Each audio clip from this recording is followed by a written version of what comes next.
going on, YouTube? Welcome back to the Slop channel. My name is Inky, and you're tuning in to a new Hunt the Parenting video. As a little bit of a footnote, it's worth me saying that we're going to be watching two parts today, because technically the first part is so short, I don't think it would really be worth doing it, so we're just going to get part 3.6 and 3.7 out of the way in one sitting. Aren't you lucky? I am such a giving person, just like how I give this lot the time of day to meme on me and get away with it. Anyway, so sit back, relax, and let's enjoy some of that good stuff. Right, so as I said in the intro, this episode is only about 15 minutes long, which in the span of a Hunt the Parenting video isn't quite long enough for me to validate making it into a full episode, so we're going to watch this one and 3.7 in one sitting, which the next episode clearly made up for how short this one was, because the next one's about an hour and a half long, so however long this reaction ends up being, I'm sorry for keeping you here for more than 1 million hours. So, let's see what this is all about, shall we? Ah, dude, the old CRT monitors. Wait. What are those games? Half-Life? Ah, this dude's a frag player. Yeah, deathmatch tournaments. World of Warcraft? Ah, OG World of Warcraft. That would have been vanilla WoW. Scarily enough, this looks eerily like my setup back in the day.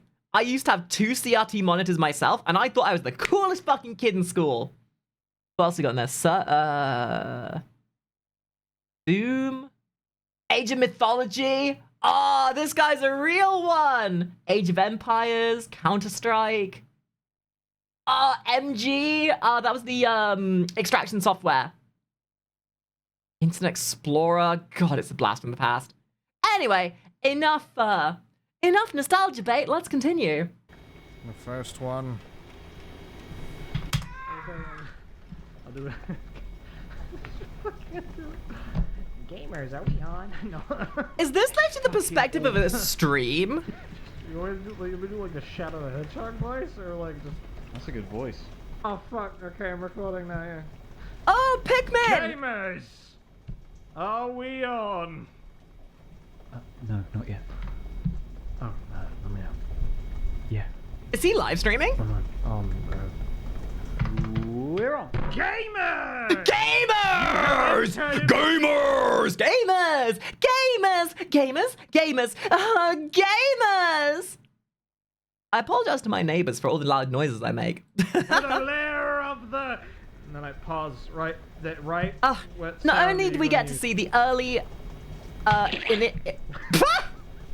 only do we get to see the early aspirations of gaming and the founding steps of gamers as a whole, but we get to see what streamers used to look like back in the day. You know what? Just play them all at the same time. I think that'll be good. The Secret Hunters. You might popped pretty badly there. Is this just literally a podcast? You have to say it too. Oh my god, Kitten and Magnus are so cool. I know they're not called Kitten and Magnus, but I'm still gonna call them that because that's what I see them as. Like, you're a bit more like an angry old man. Okay. So it's not so much streaming, they're just doing a podcast.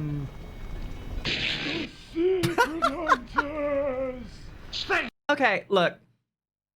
Everyone's initial foray into being a content creator is a cringe and tumultuous and absolutely eye-opening experience, okay? Back in 2006 and the early 2010s, nobody knew how to be a content creator. I made my YouTube back in 2007, my main one. And the first video I uploaded was a video I made using Fraps of me pretending to make a story in World of Warcraft.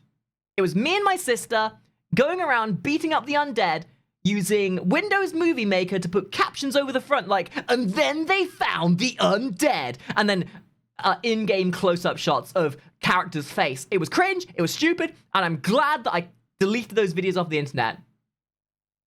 Except they are probably still out there somewhere. Thank you, grandfather. I am stuck in the basement. Yes! Alright, now at the same time. No, I'll just edit the intro together later. Actually, could you say it again without the popping? No, just fix it in editing. Well, at least that's something we know has never changed. Fix it in post. Hashtag fix it in post. Any game to find all gamerist knowledge, and they will never, ever stop. Fuck yeah! Oh my Never goodness. stop! That's to Never say desist! Always we go! will Go, go, go, never, go, go! Ever. God, I would Shit. legitimately We watch these will to do an actual never, podcast like this. Ever, because we are the. Cut this part. Cutting. Hell yeah! Cutting. Ow. Anyway, that's the intro. Okay, first game. Are they drunk? It's... They sound drunk. Bulbabeast's Big Break, produced by Sewerware Interactive. Bulbabeast's Big Break is the Sewerware Interactive? Are you kidding me? first installment of the legendary Bimbop Bulbabeast series. This classic Bulbabeast- 90s is this a real collectathon is the game? story of What was his name? Bulbafeast's Big... Bulbafeast's Big... This isn't a real game. This is not a real game.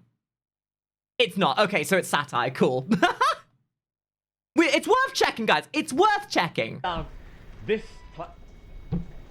classic 90s collectathon is the story of stoutest Bimbo. Like, as a bit of a story, by the way, when I looking at this is giving me some horrible flashbacks from when I was a kid. When I was really young and I was getting onto the internet for the first time, I was watching people like Total Biscuit, Fluffy Talks, Tobuscus, and I thought that them doing VODs and their little vlog type things was the coolest fucking thing. So at one point when I was really young, I stole my parents' camera, their little digital camera, and I sat in my front room, and I still remember this as clear as day. I put the camera on the armrest of my chair in the front room, faced it towards me, and pressed record in an attempt to emulate what they were doing. And it is ingrained in my brain from the cringe, because I remember I was just saying, hey guys, I'm gonna do some videos about my life or something. I don't know where this is gonna go, but who knows? I'm sure if you guys like this kind of stuff, maybe I'll upload more. Thing is though, I had, like, content creation was so new and infantile back then. And I was just like, I was just trying to be a cool kid, you know? Let it be known that I was making content back in 2008. I was ahead of the game, baby. I mean, real talk, I've been a content creator since like 2010, so... Although, realistically, I only became an actual content creator.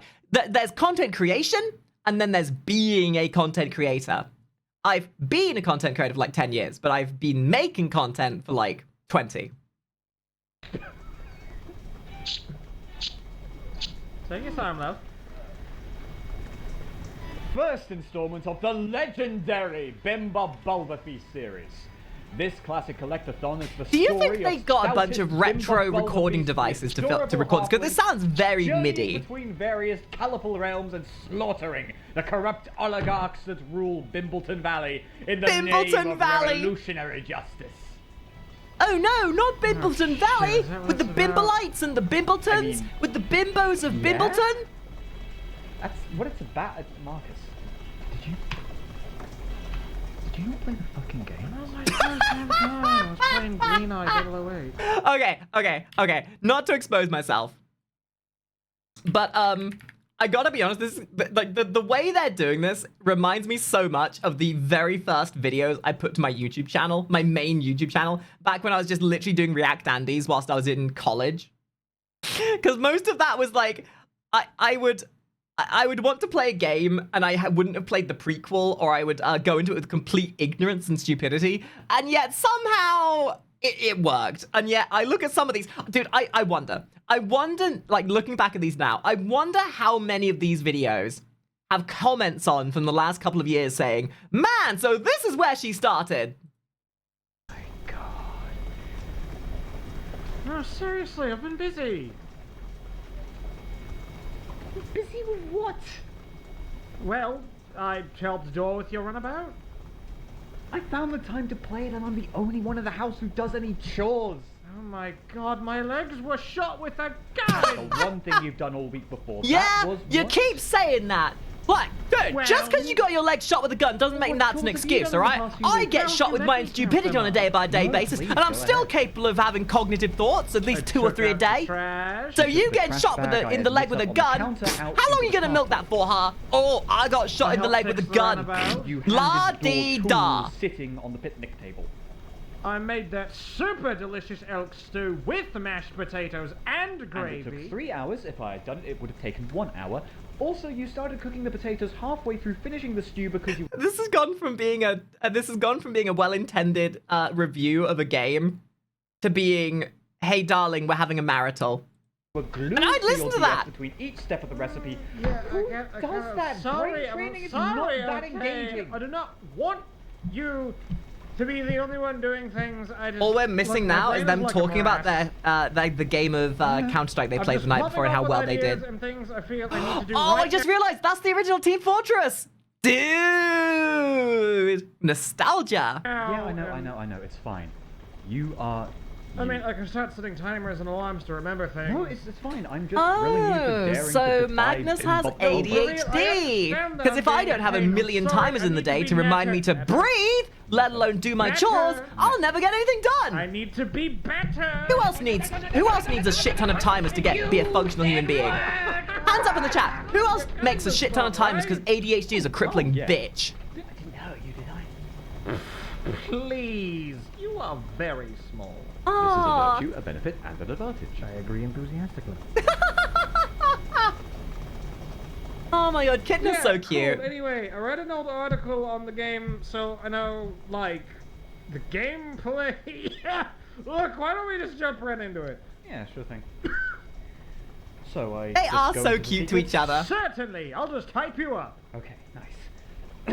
Ladies and gentlemen, this is Kitten going in with the secrets.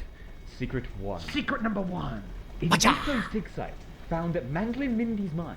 Mangly Mindy's mine. Okay, now you know this game is made up. The ice key and the lightning key. But did you also know there's a 4th key? Ooh, tell us about the fabled 4th key. Yeah, I know. Like, did you know that there are skins in this game as well? This game I played this game back in the day. I'm an OG. I'm old as fuck. I played this imaginary game myself in my mind. And back in the day, yeah, they wanted you to think there were only 3 keys. But this game does things subversively. It presents you with rules of 3. And then a secret 4th option in every choice. This was the first game to ever introduce skins. There were 3 skins that you could get through the course of the game. But did you know there was a secret 4th skin? I love 4 skins in games. It's the magic number. Everybody should love 4 skins in their games. The shit that comes out of my mouth. What's the 4th fucking key? Marcus, this is a cool response. Sorry, when am I supposed to speak? Well, here, you know what? Why don't you read this part? Feel free to add your own creative spin on the information. Nice! Okay, the 4th key can only be found after completing the infamously difficult bonus level. Bimble bonus Bulbafeast big break bonus boisterousness. Way too Bee hard. bunna boo Look with at bees this. being It is bay, so babay. badly designed. It is too hard. I'd rather have a gas leak 3 feet from my bed that kills me and my dog than play this level. I'd rather have my dad have an aneurysm and go brain dead than have to run this shitty maze. Horrifying. Pass the mic, I'm taking over. It's just my character. I mean, that sounds bad. But is it bad enough that you'd want to watch a VTuber? After completing the maze, which I don't isn't think so. that hard if you know how to play the game, your reward is the corn key, which unlocks Corn the hidden key? tractor Yo! transformation. Normal corn for normal people? Is that what it does? Sure is. It's mind-blowing. Bulbafeasters the world over have actually made Tractor Percent playthroughs a vibrant niche in the community. Tractor percent? In the world of speedrunning, this seems totally feasible. As possible, complete the death maze, and play through the rest of the game. Get this. As a tractor. Whoa, edgy, Yeah, so man, quirky. that sounds Goodness really gracious. it. I can't lie, darling. That kind of sucks. It doesn't suck, Marcus! You suck! Banshee! there was a little bit of Magnus that came out of Kitten there for a second there. Weird. There's tons of cool secrets in Bim Bop's Big Break. If you get all 80 potatoes, Slungus the Sluicerer unlocks a secret area in Bubbling Gums Cove. Do you know Bubbling anyone Gums who knows Cove. that? You? I thought not. So... Okay, can you do anything there? No!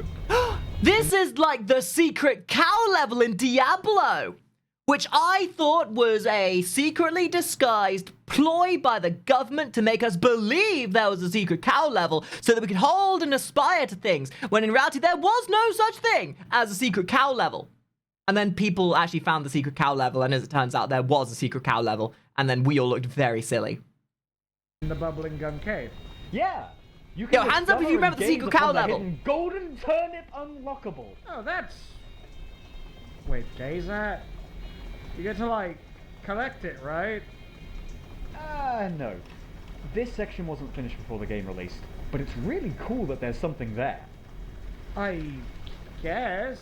Is there anything... Well, you know, at some point, I'm going to start watching some JonTron videos, because there's a few that he's done, or like Kariverse, for example, where they look at like games like Crash Bandicoot and legitimately find like something that's so charming about old PlayStation games, like retro PC games, where they leave in unfinished parts of the game that you can still explore. Like, I love the idea of like those retro games having those little special features in that the developers just left in, either because of the sort of antiquated way that games were made back then, like the very dogged way they were made. Like, you could play the original Crash Bandicoot, but in the original Crash Bandicoot, you could also play the Spyro game if you did a certain amount of things.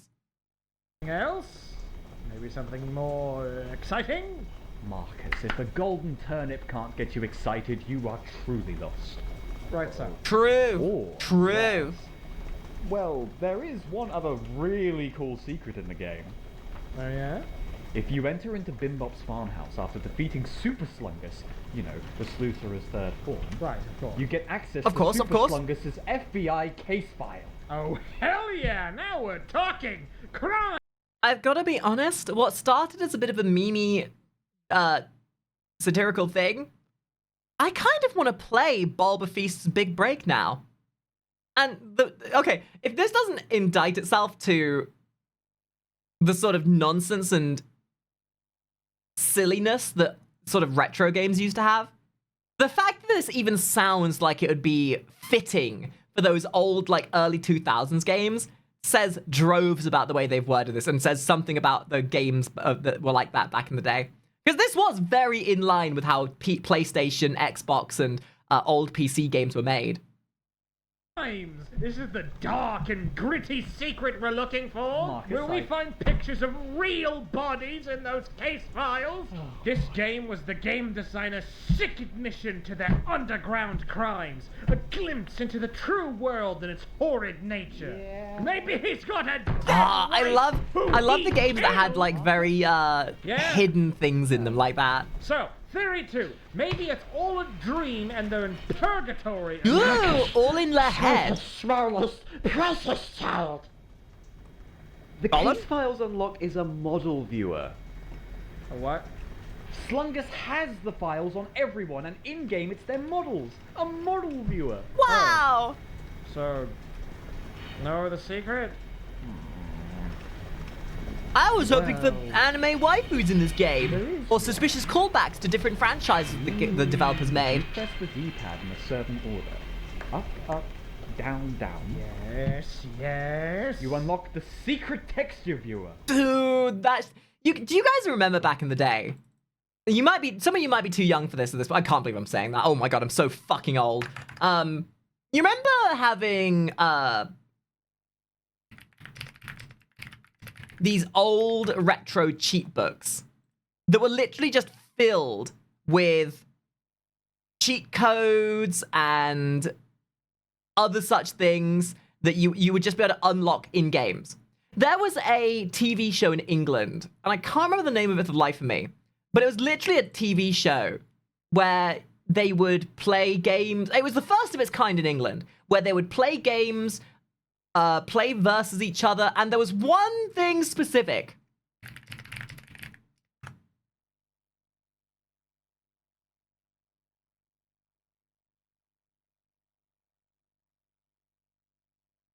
Oh my god, I can't believe I found it. This was it. It was called Gamesville.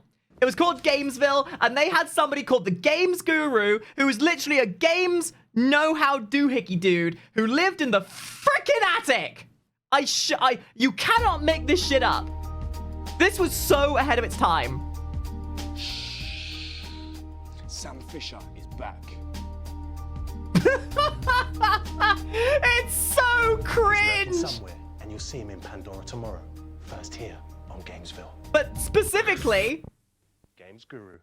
Specifically, there were sections where this guy literally lived in the attic, and people would phone in to get hints and tricks for their games. Ask the Guru. Boo! Anything some fisher can do, the Guru can do better. While he's sneaking around sorting out the world's problems, I am in this lift shaft sorting out the problems of inferior gamers. Who has the better lie? Who needs me? Guru, can you help me? Jesus Christ, that phone. On Simpsons. Wait, does that still work? Gamesville.tv. Wait, was it? Gamesville.tv. Ah, what's this? Ah, man. And run on the game cube. Do you have any good hints and tips? From one guru to another. Richard Another? David. Fucking blimey! Fucking Norfolk! You bloody bastard! I'm the fucking games guru! I'm gonna give you some fucking tips, I will! Anyway, ADHD tangent. Oh. Yeah! You can see all the different textures. Dirt texture 1, dirt texture 2, grass, Okay, as disgustingly, tooth-softeningly adorable as this expert dissertation is, I think we need another spin on this. Hold on. what do you mean? Oh, that's good. Keep the energy. Just making a note, edit me, and like, I'm gonna go super, like, it's badass. What are you talking about? Wait, what? Foolish mortals, I am the gamer genie. Oh. I feel like they may have premeditatively called me out. Oh. No, thank you for the biddies. I see you are dumbstruck by my power. I have made you play this shitty game. It's good. Oh, they're so fucking cute! We do not deserve the preciousness of this gay couple. Gamer genie will now go on a tangent about how soggy cereal is always better. Please exercise the genie. Please stop calling Bim Bob shit and let's just play Gmod or something. Yeah, listen, I did not tune in for this educational breakdown of Bulba Feast Big Break so that you guys could be goofing around like a bunch of fortunate idiots. I'm just acting, darling. Acting. I do not Acting, understand why mess. you would beset me with genie. Alright, I get you. So, this character is called the Gamer Genie, right? Marcus, that's Wait, not- hold up. So, he's like magic and grants squishies, but he makes you play shitty games. My wish is that you guys get on with the damn review. Wait a minute, is this all an allegory for my content? Hold on, I have another character. 5 minutes of reviewing the game and then 20 minutes of nonsense? Let me introduce. Yeah, Here no, that comes pretty much holds up. The Distressed Remembrance. Boy! Language? Oh, Eureka, that's amazing. Good for you. Remembrancer, what do you think of this game? Yeah. It's I'm ready to boy! play the video game now. That's not too far in, mate. Oh gosh. Can you put your rage into words? Okay. As a servant of the game. As a Genie, servant of the I game. rate this game 4 bullets out of 6. Marcus, Boy he's not is gonna too shoot precious for this world. Fire. Oh my god! Holy shit. Those were not blanks, Marcus. Oh, fuck! You told Marcus, you could kill someone! Do it again. me to make it Oh real. God, my floor!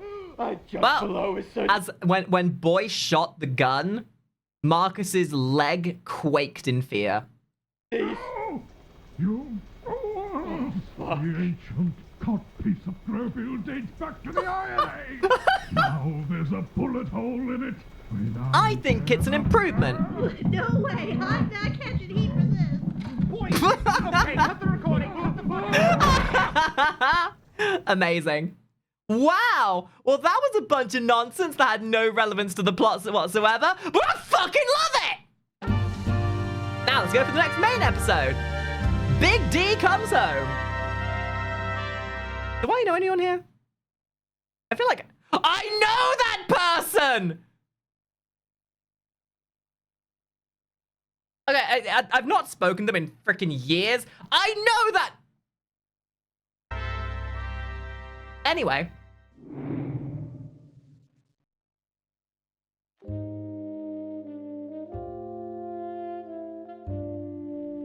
Damn, they've upped the editing already.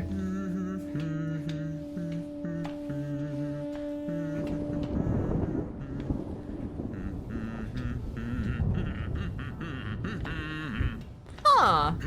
I thought these, like, middle section episodes were more so meant to be just, like, voice line things. Ah, Sadi. Welcome home. Yeah, this one's like such a level up of editing. It's almost like a mate. main episode I just got some type scones editing out of the again. oven here. Ooh, bread. I was just about to get Every time I see Daddy D, I must embody that absolute courageous way of speaking. It's all about exposure and the way you speak and exposit yourself. It's about projection. mopping while they sit. As for the others, Door's out in the thicket testing those big guns. Marcus is in an Everclear coma, and Boy is upstairs. Preparing for a So hunt this or basically pass brings out in all of the previous stupor. episodes together, it Great feels. examples of my powerful tutorship. Marcus is sleeping on the floor and, you know, reflexively punches me when I try to lift him up. That's my son. Or he'll put me in a sleeper hold.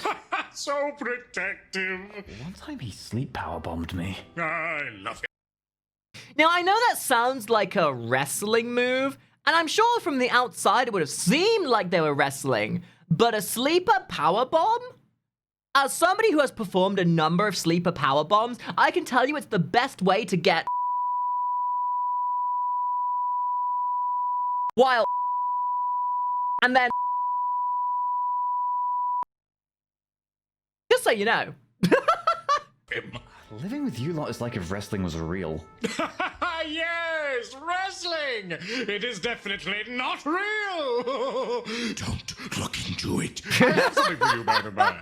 For me? Yes, here you are. The fabled 99p blender! Oh, goodness gracious. I'm sure this eldritch monstrosity of a blender isn't haunted, inhabited by the demons of our past, or a facsimile of eldritch nightmares that will otherwise circumvent our existence to cause us to lose faith in humanity and then overrule us with its eldritch powers. Gracious, thank you. You're welcome. Oh, this one looks complex. This must have been a fortune. Where'd you steal it? Steal? Come now. I bought it. That's a first. For 99p! 99p store. What? Yep. But it doesn't feel 99p. They don't call me the Duke of Discounts for nothing. You told me they called you that in prison. Yes, and many cigarettes had to be in skulls. That's my job, you asshole! I did that joke first, D! You can't be taking that from me, you son of a... I'm gonna with your... Fuck you! Broken into my for hours. Oh my god! You son of a bitch! You son of a bitch! That's it! We're done with this play. We're done watching this. Were they at least? I am not beating the pre-watched Bad people? allegations. Most of them. Right, won't pry anymore. But this blender. Wow! Wow! What do all these buttons do? They're like 15. This is the kind of blender you get out of the game They don't have any Control. markers on It's them. probably got They're all superpowers just and magic and stuff like that. blank? I am sure they blend things. Wait, why are all the blades shaped like a biblically accurate ophonym? No clue, but it sure gives new meaning to the term cutting edge. Listen here, this blender came from a different universe. In our universe, we've got our perception of a blender. This universe's perception of a blender is far different. They blend things very differently. Are you saying that all universes look the same, Kitten? Because that's very bigoted. Actually, the entire blender looks kind of low resolution. Okay, sorry, that makes no sense. I mean, it's an object, but it just looking at it, it looks kind of different universes, blurry and different blending undefined techniques. Somehow. Please stop complaining about the blender. I left into a nightmare pit to procure. Oh no, I'm sorry. I don't mean to complain. I just think it's. Wait, pit? Leapt into a nightmare pit is a very good witticism to explain what going into a 99p store is like. Good job. Good job. Yes. In the 99p shop. Yes. Yes.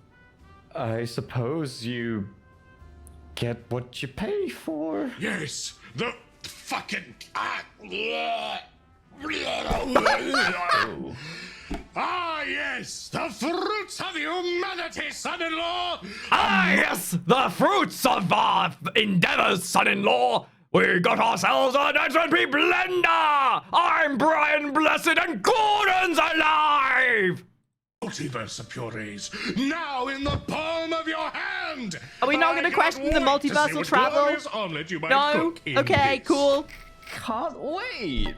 We'll get to blending when we, Guys, I'm not saying this is an SCP blender, but by law of SCP, whatever you blend in it gets blended into a different thing. You can set it to coarse, fine, or heavy.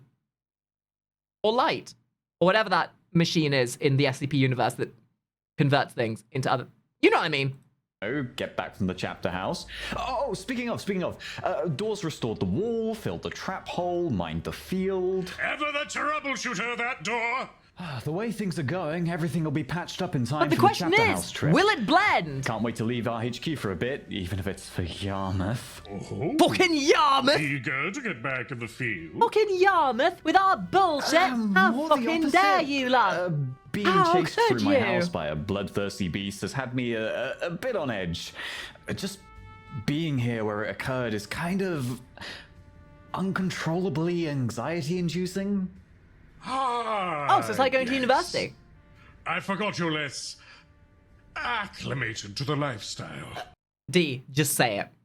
Just say it. You want to say it. I know you want to say it. You want to call him a pussy. Which is in his name description, by the way. Is it possible to acclimate to almost being killed in your own home?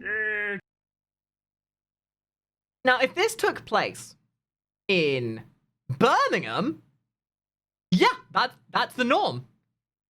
But this is, like, the South, where the only interesting thing that happens is somebody throwing a potato at you. So, I can understand the resolution. It's a gradual process. That's disconcerting. Hold no worry. You'll find that sleeping in the blood of your enemies is fantastic for your mental health. Those bloodstains in the cellar have actually had me tossing and turning quite a bit. Haha, trauma! The life of a hunter has little comfort to offer, I fear. But I give you my word. So long as we are under this roof, I will do all in my power to protect you. That's assuring, Sadi. Thank you. Since the bobbies didn't do any cleaning. You know, I love a bit of an observationalist thing. I love how, Daddy D, he has this, like, bashfulness. He's obviously the goofiest goofy goober that's ever existed. But when it matters, he knows when to be serious. And for all his crass, crude silliness, when family matters, family matters. And I love these, like, glimpses of his protective, familial nature peeking through. It's really endearing. Because if from a storytelling perspective, if he was only ever goofy, it would be more of a slapstick. And yeah, I get it, it's supposed to be. But they've balanced his personality so well that the way his goofiness works is it's a very good comic relief. But because he's always so goofy, when he does become serious, when he does get protective, when he does show through that familial sense, it hits way more potently because that's when you know he's being serious. And it's a beautiful storytelling motif of character design to give the character a mainstay personality type to help reinforce the seriousness when that falls away. And I think that's amazing. Maybe you could help me rinse those stains out? Pressure washer time! I was thinking mop? This is wicked vitae we're talking about. Ooh, and the pressure 3D washer's background. already loaded with holy water. Let's head for the woodshed. Why is it in the woodshed? To hide it from the cops. Ah, yes, because the cops would be after that rather than the mines! The Norfolk police adulterate my Sophie Fucking Norfolk! with their post-Nicene grace. My mind is limited in what it can figure. Actually, speaking of bobbies, before he collapsed on the carpet, Marcus mentioned something. Do you have contacts within the local police force or something? Oh, he met with the Chapman guy, did he? I guess. He met an officer who claimed to be working with you. Same who was at the well station. When are we gonna get some Another more? hunter, it seemed. When are we gonna get some more He's the Wizard officer Boy? who interrogated us. He's also a new friend of mine. He's been covering things up for us. It's probably why we ought to return to the house so soon. Goodness. That's great, actually. It is. So, if you see him around, be only marginally worried. He's an ally. I never thought you'd make friends with a cop, huh? And I It's never thought they'd surprising, let me isn't back it? into the Holy Even See. those can, even anyone can make friends if they try hard enough. When you've got a tism and you find someone else with a tism, of course it's great to find someone else who matches your freak. Might be something worth mentioning to Boy. He is Boy? A bit paranoid as of late. In all fairness, if I was in this household, I would be constantly paranoid of the fact that D could pop up at any time and cause my untimely mental condition to worsen. Smell that. Smells consecrated. Ah, yes, and boy. That's not too surprising. I'm a tad worried. He hasn't slept soundly since the Piotr thing, and especially for an 11-year-old, that's quite bad. Yes, the 11-year-old mind does need its 3 hours of daily rest, unlike the adult brain. As of late, he's been madly rambling about horse. I am aware. I think his lack of sleep mixed with the absinthe he's been chugging to and fro has led him to believe that horse is a vampire or a demon or something. Oh, the springtime of youth.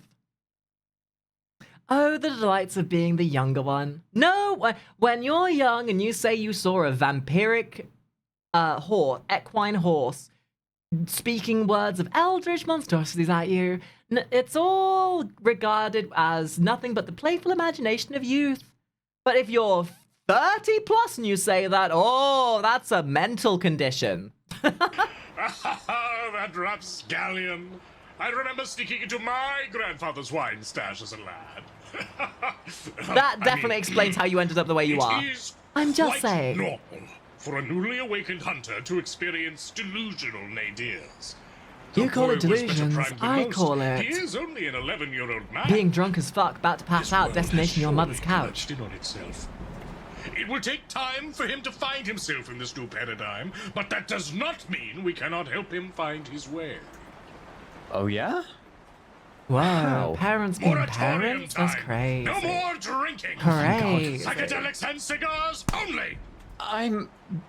That's... Parent of the year, ladies and gentlemen. Parent of the year. I mean, be honest with me, and please in the comments below or in the chat right now, if you would like to have Daddy D as your daddy, who would? not much better. But it is better. Arguably? I've never lost an argument in my life. Checkmate! Let's go. Pressure water. Get. Okay. Oh, me noggin's pounding. Oh, but the Oh, pounding mate, has me yet noggin's to proper begin. dooicking, it is. I'm proper down with the tismaris. have to My break brain's in. on the floor and I'm proper dragged, knock? mate. Proper dragged, innit? Oh, Ah, send a letter. Son-in-law, you know full well we would sooner be subject to sniper fire than be let in again. Reynold Blacklaw, yeah, ancestral blood feud and all that. But the Chancellor would surely listen. Would he though? If he heard there was an imposter in the chapter house, yeah, I think he'd let us in. We will still need to get through Reynold. Breaking in is our best bet. Even if he were to accost us before we can get to Arkham, he will have to face us in hand-to-hand combat. I am wondering when they're going to decide to tell Daddy D the kind of bullshit that was going on while they were all gone. Daddy D had his own adventures, but these guys were getting up to some nonsense too. Lest we forget the kind of crap that was going on while D was out trying to find that 99p blender. Just gonna lug around my spear the whole time, I think. Yes, that would be funny and good. Especially At given the the same presence time, of that Blacklaw. from the story perspective here, I love how these intermediary episodes are doing a great job of setting up what I can only imagine is going to be some immensely energetic storytelling when we get to the main episodes. How many episodes? Ooh, we got one more episode after this, and then we get to the next main episode. Dude, I'm so excited.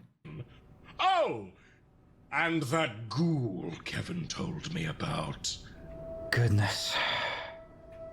The prospect of one of our own being a traitor is frightening.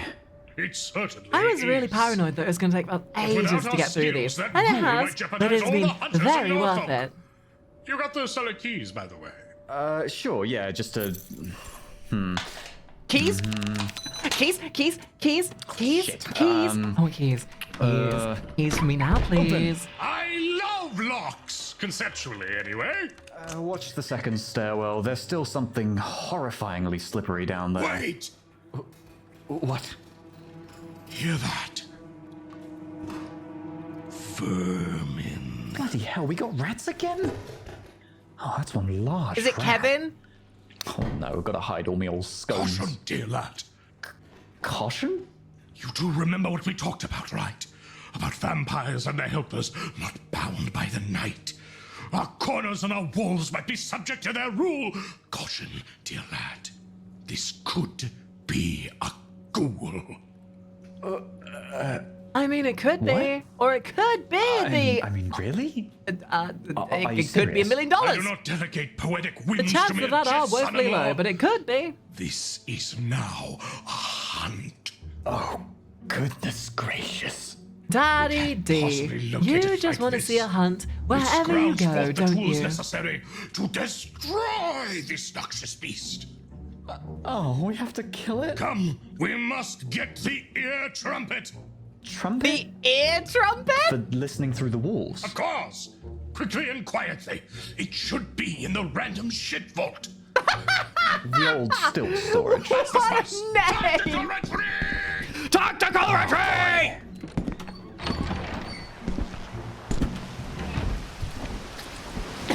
Sir, we've only briefly talked on ghouls in the past. Of course. Delicious omelette. Can we talk a bit more in-depth on them as a quarry? Ho, ho, ho. Oh, you put it like that. How could I not? Lele! Dude, everybody's coming in here today. Hello! Welcome, guys. Welcome. I hope you had an amazing stream. For those who are tuning in for the first time, my name is Makari, otherwise known as Inky in my current form, and this is the Kari Mansion, and we're watching a bunch of bullshit for my YouTube channel. Now, not to say that I need to, do a litmus test on you, but it does require, my channel does require a certain level of tism, and there's only one way we can do that. Please enjoy.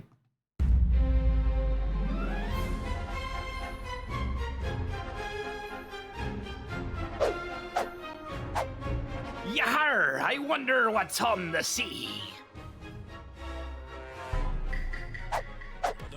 This is Russia. This is Russia. Танки валят по площади. Предна завод рабочий класс. На каждого брата по 205. Тактический бой. predator becomes the I wasn't finished, Squeaky Joe! This is Russia!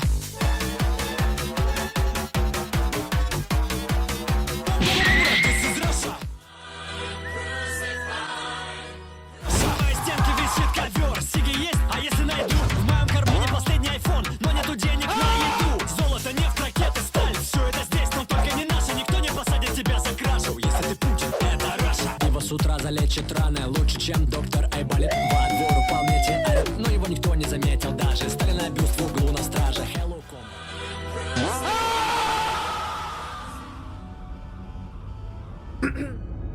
I would like to thank Michael Bay for directing this trailer and for giving us a great way of doing a litmus test for all new people who join my stream. Tune in next time when J.J. Abrams directs Kari and There Will Be More. Thank you very much for joining, everyone. We're in the middle of recording something, so Lay, I hope it's an amazing stream. Please let me know what you're up to. I will be reading chat, and I adore you. I think you're amazing. I think you're adorable and cute and so charming. And also a downright outrageously charismatic person. Delightful. Anyway, on with the video. 3, 2, 1. I'd actually been meaning to, I have something secret and highly sensitive to divulge to you and only you! And I'm going to explain exactly how intrepidly important this is by getting very outrageously energetic. Anyway. The ear trumpet should be with the ear muffs and the ear vacuum and the ear jar, wherever those are. Is there an earworm with all those ear items? Because you're lacking on the worms. Aha! The ear jar. Whilst we look, let us get some ghoulish gossip going. Right. Would you mind if I wrote stuff down? That is certainly a better use of your time. Leave the trumpet sleuthing to me. I am very confused right now. So, I'm just going through my old notes on ghouls here. But that's a good thing. Surely. Blank body serfs. Mortals grown addicted to blank body ichor. They serve their masters with Oh my god! That multi-nibbed pen! I had a million of those as a kid because I was slightly ADHD and couldn't draw in one single colour for my classes for the life of me. So, to satiate my inattentiveness, I would draw in different colors. And then I got in trouble because apparently we're only supposed to be writing in black or blue. Fucking unbelievable. Passion devotion. They carry a, quote, whisper of a blank's abilities, quote, smatterings They also doubled as a great bludgeoning device. device. They can act as spies, reporting breaches in the code of silence that blank body under societies impose. That's all I've got. This video is a delightful example of what it was like living in 2006. Your brain yearns for more to haplessly sink into its depths. For sure, sink away. You could liken me to the Norfolk Broads. Wow, wasn't expecting such vulgar humor out of you, son-in-law. You what? No. Legitimately, I feel like Daddy D is just my personality personified in the biggest, most rambunctious God Emperor of mankind kind of dude. I meant, I like Norfolk's the wetlands. Each you dig grows ever deeper, ever more moist. Get out, quickly! That... Okay, I didn't think I needed to hear Daddy D sensually say moist like that and activate my amygdala, but hey, here we are! Quickly, you'll sink! All right, what I'm trying to say is, I've been in it for a bit now, and I do try to follow your example with practical learning, but I love theory. You do. I cannot get away from the fact moist that I love theory. True! So I just want to pick your brain a bit. It might help us with spying some clues that can help us spot the ghoul easier. Your wisdom is vast. Allow me to rip my brain forth and present it to you, warts and all. You have officially entered ghoul. Someone at some point is going to ask Daddy D, do you ever speak normally? And he's going to respond with, of course! I speak normally! I'm speaking normally right now! Can't you tell how normal I am? Normal system perspective. Oh, God. Oh, something's bugging me about his hand. That thumb is way too far forwards. Sorry, the artist and animator in me saw that and was like, oh my God, this person's struggling with drawing hands as much as I do. And your first lesson? Well, I'll let you plan your own curriculum, so we avoid another letting the vampires drink each other for power scenario. Marcus would love to do that too. Listen! Hey. The vampires drinking each other was a woeful mistake of foresight and definitely didn't serve the benefit of your continued existence. But I personally enjoyed watching a bunch of dudes drink each other, and I don't want you judging me or preventing the opportunity of me having a good time. So if you just see a bunch of dudes that want to drink each other, just let them drink each other for no one else's benefit other than my own at the very least. Please, thank you, and bye. About that. Ooh, I found my old humor extractor. Right, grand. So then, I have a first subject, just laying out the basics. Topic 1. How is a ghoul created and what is their role? Well, first they tier 3 sub to I show speed, and then they slowly start degrading, skinnying out, and turning into a racist. Oh no, wait, sorry, no, never mind. How is a ghoul created and what is their role? For our purposes, a ghoul is simply a living thing that has drank vampire blood. That's it? What about the whole blood slave angle? Do you know what I mean as well, by the way? Ghoul is not necessarily it's holding up. The second the subject gets to work, the word is actually something of a he gets slur serious. in origin. I love how like polarized his personality is. We're referring to them by He's more goofy than he's serious, which helps inflect the seriousness being important. So when he does get serious, you know he's being serious. Dynamic between them and you know it's important. A vast gulf hewn out by the vampiric elite. Whilst derisive, it is the standardized term for non-vampiric vitae drinkers, even among the more progressive of their kind. And so far, I've never heard of... That was one very bold man's way of starting a conversation that ends with, next thing you know, they're gonna have pronouns! Who'll use any other moniker? In our ignorance, I suppose we'll have to settle for it. Things will change once we mass evaporate enough of the vampire elite. I assure you. But I'd still assume a ghoul has a particular role in vampiric society, yeah? Yeah, it's called being a basic You frame them bitch. as the vamp's eyes and ears during the day, helping prevent the truth of their existence from being discovered. This is true of many ghouls, but not all. They're the servant class of the vampires. They're the ones that implant themselves subversively in the regular fold of mankind, waiting for their moment to rise up and strike at the heart of the living. Menial tasks for their dormitors. Spies, guardians, butlers, custodians. Some even have no true purpose to their power-broking schemes, and are kept merely as trophies, pets, or companions. So, Hey now, that's the way I describe my community. Can you please stop stealing my ideas? Okay, thanks. in a way, does someone who earns a wage have a particular role in our society? It's the same answer. Is that an apt comparison? Yes! Much like the peasant class, they are defined by their exploitation by blood-sucking vampires. Ah, like me old manager. You get it? Okay, that's the comment that I made in the last couple of episodes. It's all metaphor and witticisms, really. Comparative measures that allow us to understand the metrics of things to things that we know for the things that we don't.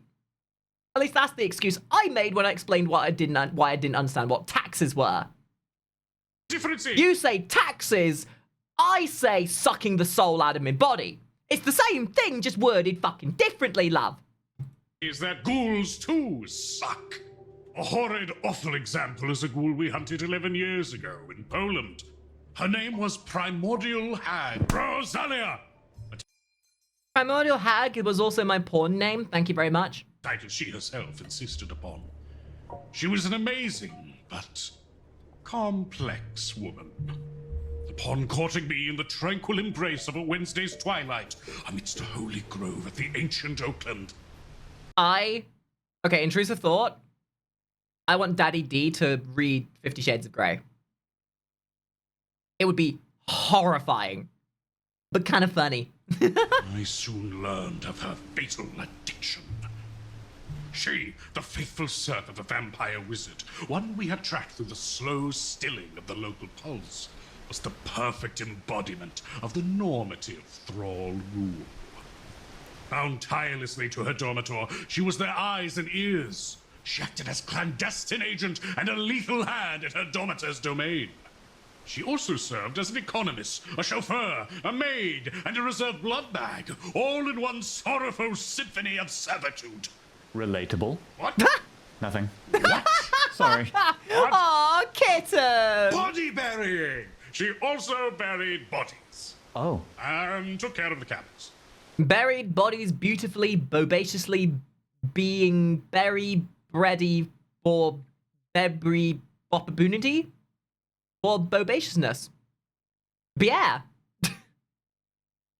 Camels in Poland. The camel ghoul, son-in-law. Camels. We have gone too far. So she was a normative ghoul. More or less. Ha-ha! Yes! Oh, you found the ear trumpet? By human hearing, we are no longer bound. We trumpet by ear. Our prey will be found. You inspire endlessly, sir. Thank you. Sorry, but for, what was her name? Rosalia? Primordial hag Rosalia. Yes. Sure, sorry. How exactly could she... Wait a minute. Wasn't that the lady that talked to the store clerk owner in the last episode?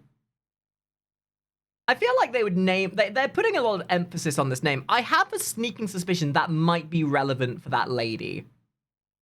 I'm doing a little bit of narrative dissection here, and methinks happenly that might happenly be the happenstance of what happenly happened in the last happening.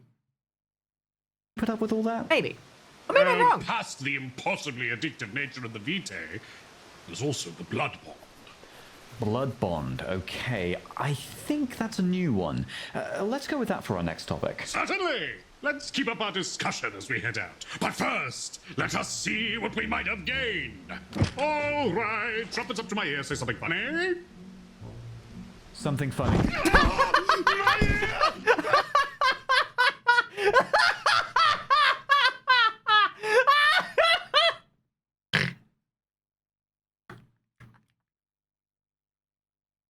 I don't even need to tell you what I'm doing with this. I don't even need to tell you.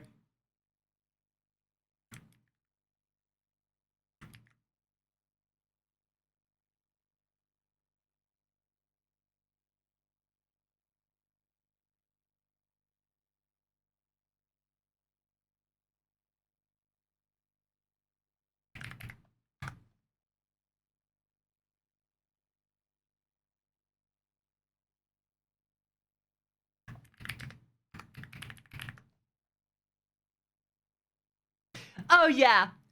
Oh yeah. Always harvest the faces when you can. An absolute smorgasbord of amazing faces for our perpetual use. Enjoy, my fellow degenerates. Enjoy. I'm sorry? Perfect! With war gear in hand, this is where the hunt truly starts. Let us go!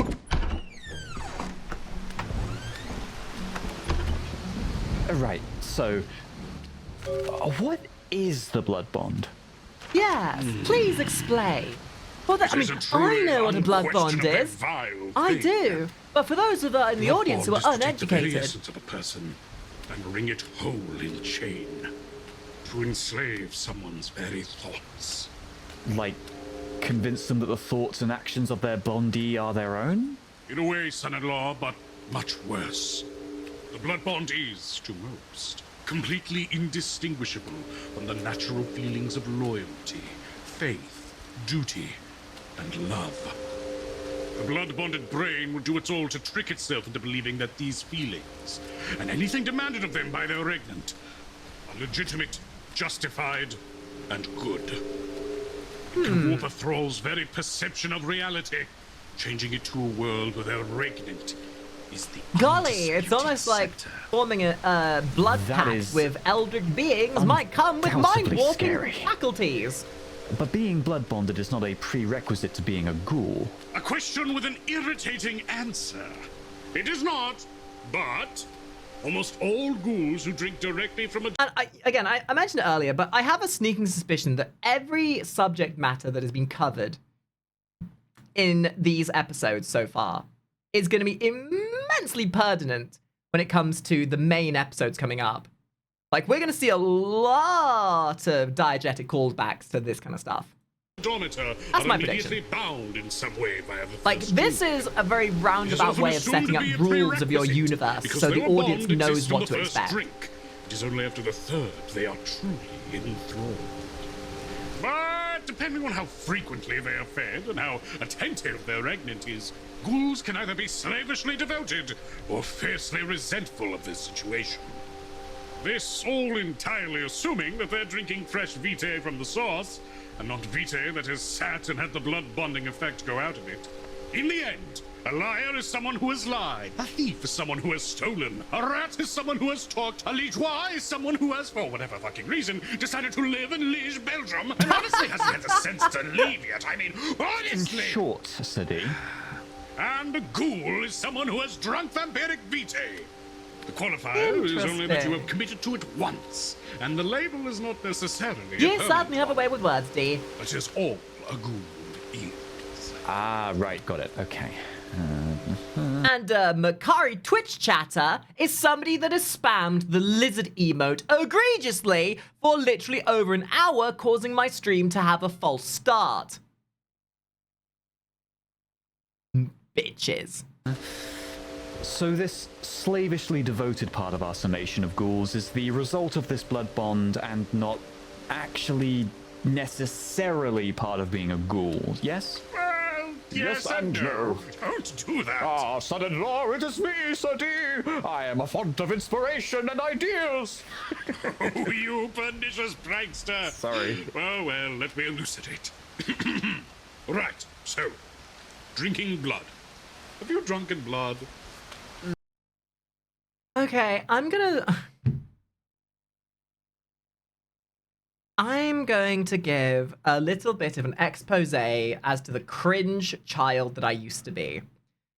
When I was in high school, I was a dirty, stinking goth. Unfortunately, because I was also immensely socially inept and had absolutely no understanding of social norms and just wanted to be different, I went so far down the goth rabbit hole that I started getting into the vampire side of things. And, you know, I, for a small period of time, enjoyed blood. Context-wise, as far as I'm going to take it. However, Makari's drinking blood? That's crazy. Hey, Makari, why don't you have any friends? Closest I've gotten to is a rare blue steak, maybe wet black pudding. Oh, when Marcus impacted me and we flew into the bus A together. blemish on your gastronomic repute. That still hurts. But good for our exposition. Your regular fellow does not drink raw blood. For the purposes of this generalization, we are excluding Boy, Dor, and the fearsome Mongol hordes of Genghis Khan. But yes, you would not drink raw blood. Especially not raw human blood.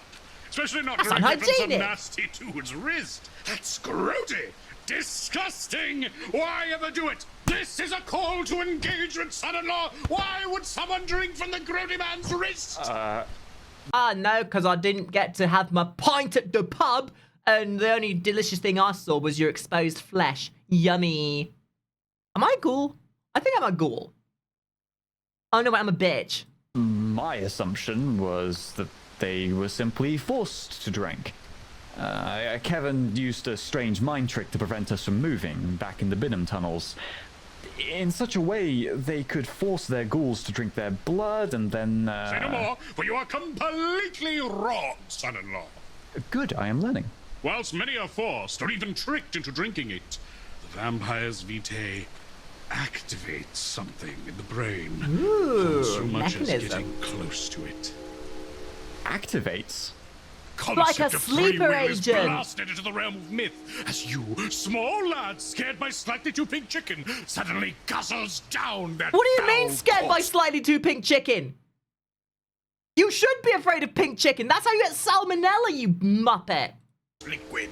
No, that irresistible. I've told the story about the friend of mine who asked me once, how do I like my chicken? Barely any notion of what you're doing. Is what I say. That is as appalling as it is worrying. You cannot And once you sashimi chicken. drink, You are. Not unless you want to end up in hospital. And so met with a craving that would take other drugs weeks to engender. And from there. Ooh, engender. That's a great word. Given that the blood bond just kind of engender comes upon naturally for most you ghouls, I that take you it. are a It bitch. does. We have both the incredibly addictive vitae in of itself, hitting like no other barbiturate. Then there is the blood bond, which materializes the more someone drinks of the same vampire's vitae. As I heard it from Rosalia, she drank 3 separate times on 3 different occasions, 24-something hours between each drink. After that, the bond took a complete stranglehold. And much like her, that is when a ghoul becomes their I domitor's wonder retainer, if we're ever going to see basically. Kitten's Their actual face. trusted retainer, at the That'd least. be a kind of nice reveal Even at if they some were point. originally unwilling. Like Rosalia Kenny from South Park showing his face They for are the now first time. both addicted and bound to the will and vitae of the vampire, overwhelmed by an uncontrollable feeling of loyalty and desire for their heinous master. That slavish devotion to the vitae comes in 2 for many, or just in 1 for some. The ability to mess with the brain like that, the thing that makes us us. You can just imagine the breadth of power fantasies enacted by those vampires willing to abuse it. Enslave your past bully, enslave your working staff, enslave your desired lover. That is beyond horror. Oh yeah, no, that's kind of terrifying. Believe you me. Like mind control's all funny hee-hoo up until it's done to you. Goodness. But not yet! Like being a passenger in your own skin suit. We'll have to pace ourselves like we're out pubbing in Great Yarmouth. So, spot of tea followed by a crack Great injection. Yarmouth! What the? You don't inject! So tell me, do you believe Yarmouth is fundamentally broken on some spiritual level? Yes. Yes. Might it somehow connect with the 99p stores and the Yes. mini golf courses? Oh, I am sure. The masters of these accursed places must be hunted down! The clubhead, the groundkeeper. I mean, I first saw the issue with this potentially being a problem when the 99p store didn't have a knife fight happening in it. But then I was really resolutely confirmed of that notion when I saw the Eldritch Pit sent to the an alternative dimension. But you know, swings and roundabouts. All bound for annihilation, much like the British royalty. Oh, Queen Victoria, you'll rue that day yet! Fairly sure Queen Victoria's dead. I'm sure you are, but I'm not convinced. Well, before we get back to the hunt, let me ask. Are there vampires who never actually blood bond their ghouls? Certainly. I've known vampires who refuse the blood bond out of principle, but still feed vitae to their ghouls. They need only be careful. So, not all ghouls are blood bonded, but all who are blood bonded are ghouls. Interesting. Yes, except vampires. Well, vampire ghouls are, for our purposes, technically a thing, but it would many times come across as Is that what Kevin immensely technically is? derogatory to call a vampire a ghoul. Because it's a slur? It's more that it's an immediate turning of their social order, placing one of the kindred in the same position as their slaves. So, what? According to those who structure power in their societies, a vampire cannot be a ghoul by definition? Yes! Ooh, That's not a definition social we economics. have to use. Their definition is formed and enforced by societal standards, traditions, and their hierarchical order. So, if you want to insult a high-flown vampire wizard, defy them and insist upon calling them a ghoul. Ooh, I'm sure that'll come in later. Touch you. Oh, we are really getting stuck in now. But look, while we're talking terms, I have a new topic. Very good. But before that, Oh, right, the hunt, sorry. my Yes, you got a augmented ear ghouly must ghoul in your ascertain the basement. creature's current location. What are you... I'm listening for movements. Nobody make any sudden moves. Isn't it trickier to listen through the house's exterior wall than doing it through the walls inside? I hear it! I guess not. Wait. I think this rat has 8 legs. What? 8 legs? What poor freak has invaded our home? If they are able, giant spider? they will soon come to regret it. To the kitchen! The kitchen? All right. Maybe I can pack away the scones I made before they dry. Oh my god, I just noticed the way the camera's moving. They made a playable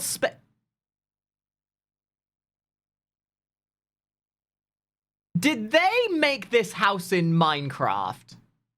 The blurriness of the camera made it hard for me to see. I think that's Minecraft. In our home!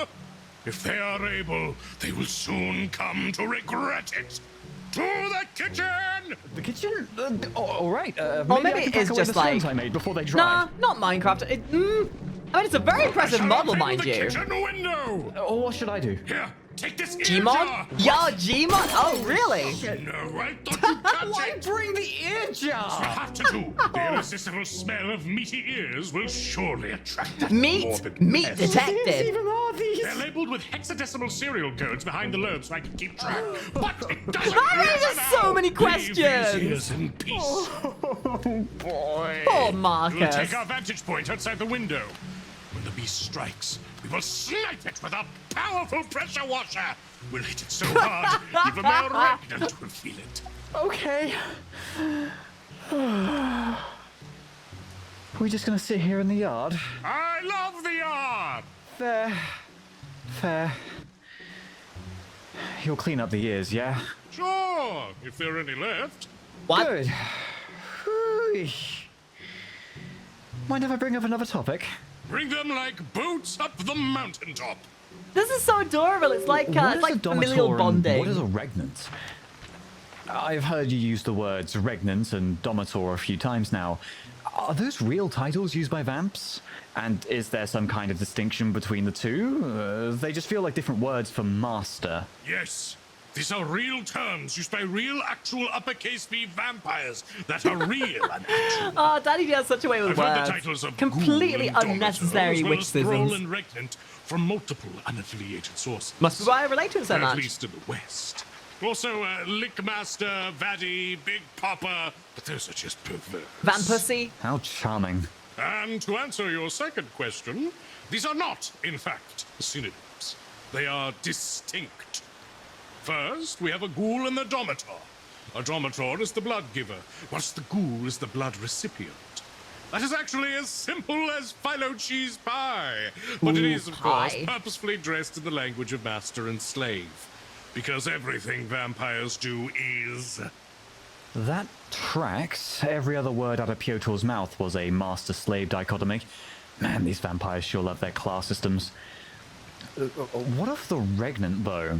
What's that term all about? The regnant-thrall relationship is a step beyond. See, a thrall is one whom is blood-bonded.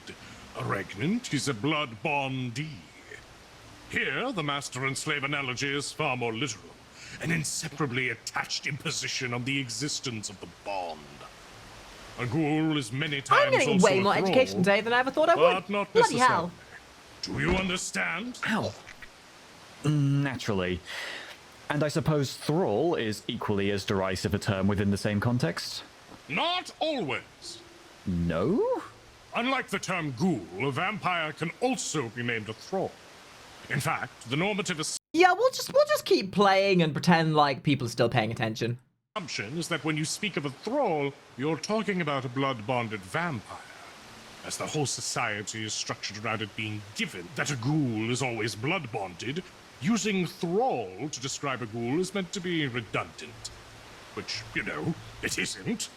But I want you to think it is. As an example for a vampire thrall, take primordial hag Rosalia's regnant. The foul sorcerer had I another love the one title blood-bonded there. to Like, him. oh my god. The lowly magi they had signed. It's like For his back.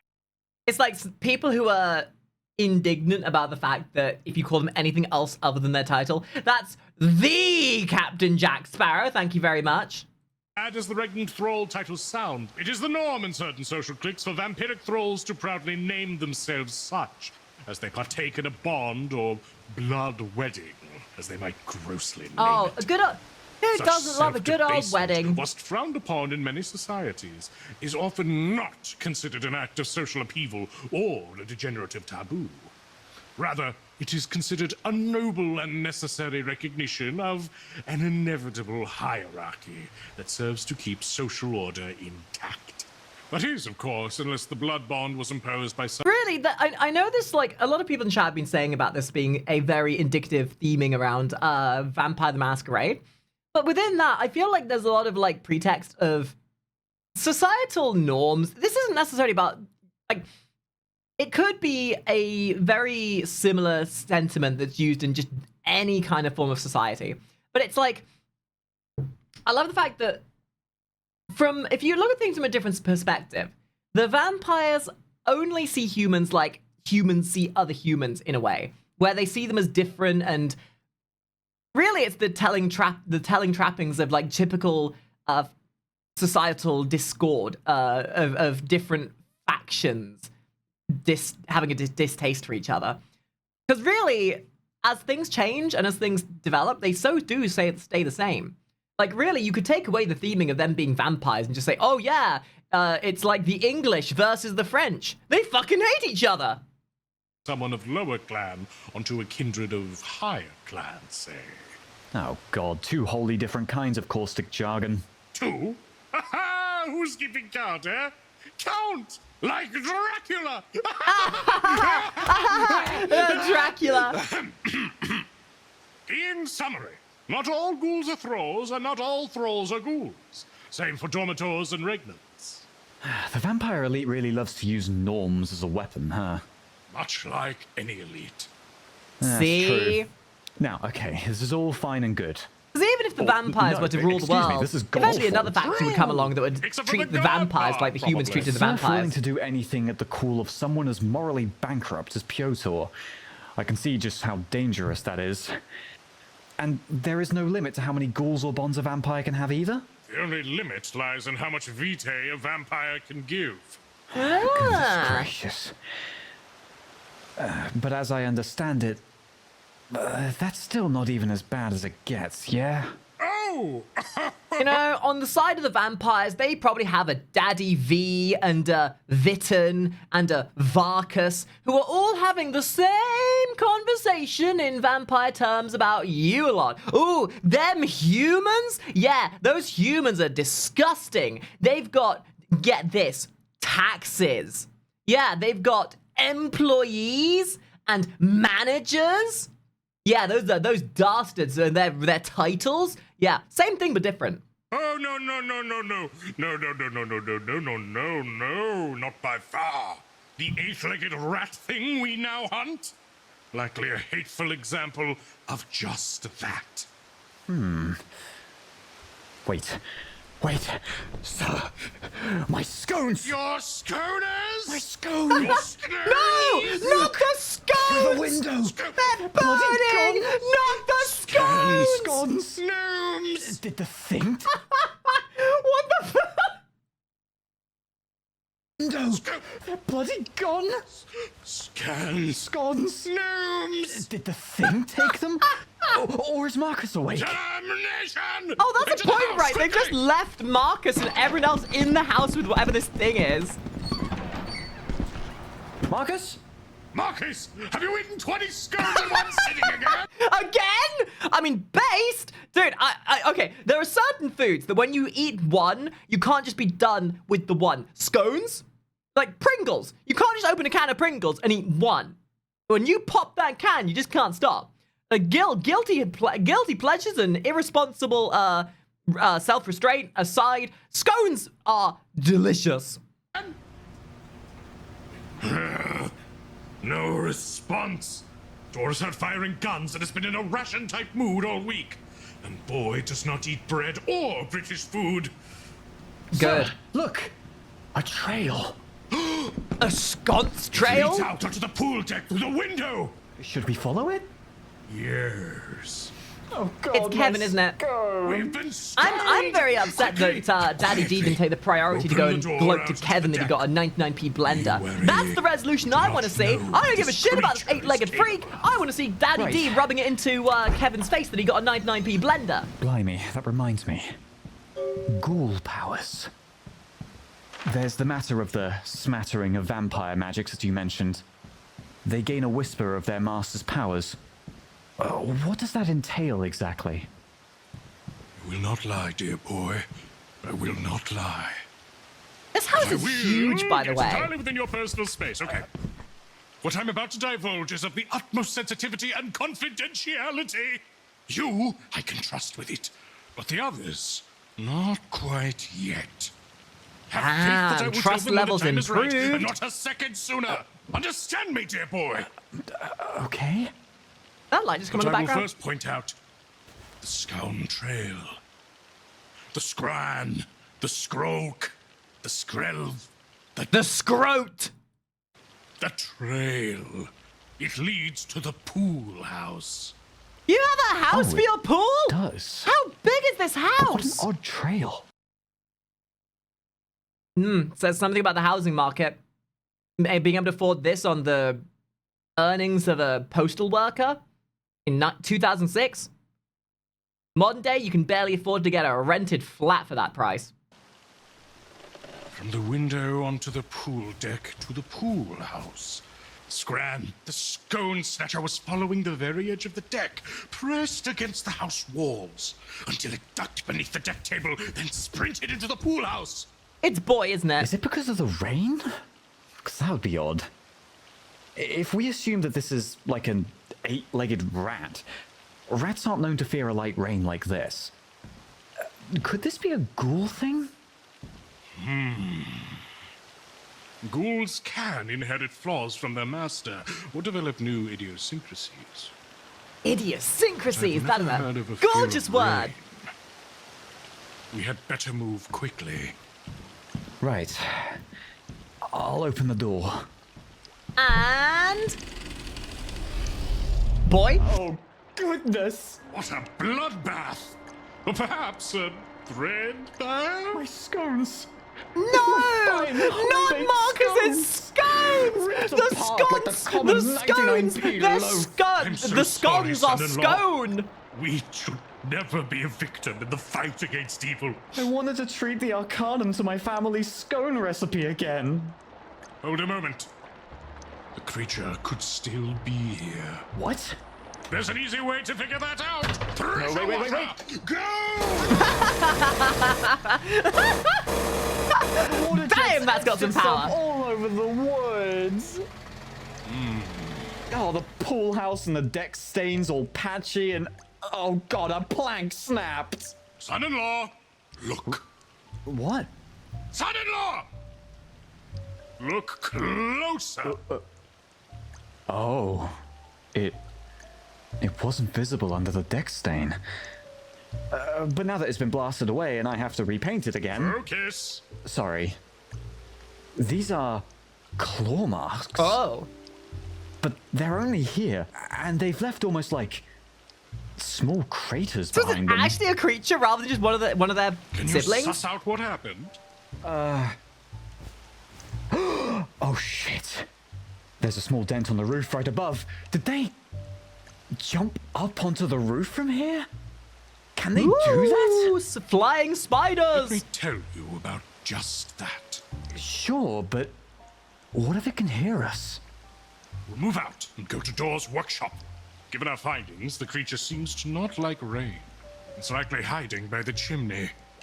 Or perhaps even in the attic. Okay. I love how this is give us a good view we'll of the go get house one as of the well. ladders. Let's go.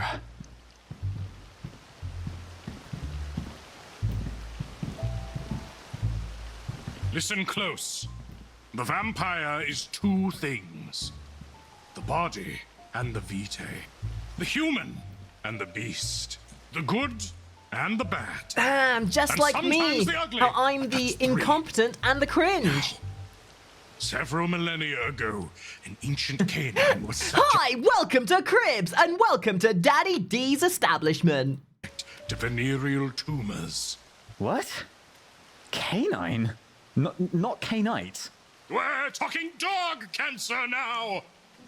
In a freak accident by nature, the tumor cells in this dog would mutate, gaining the ability to infect other dogs like a pathogen. These venereal tumor cells would essentially become an entity all their own. A unicellular and immortal life form that could spread from body to body, bringing its deadly affliction to millions upon So like a millions of zombie? dogs all across the globe. Fuck? Oh, rabies. Yes! The Vitae is a life form alien to its host that co-opts the corpse of a human, taking its hands, its heart, its mind, and memories, puppeteering it like the zombie and fungus, fighting its host Oh to meet no, its own desire cordyceps! of eating, and spreading its infection further. And cordyceps, that's the Fungus or the dog? Yeah, fuck you, Marcus. I got the name first. I'm smarter than you. Does it matter? Guys, Dear I'm boy, officially better than Daddy these are D, what so, curses are. you should all These are the worship me. great calamities we set ourselves against. And a small part of the Vitae, that life form, that living curse, is spread into the still living form of another. To make a ghoul.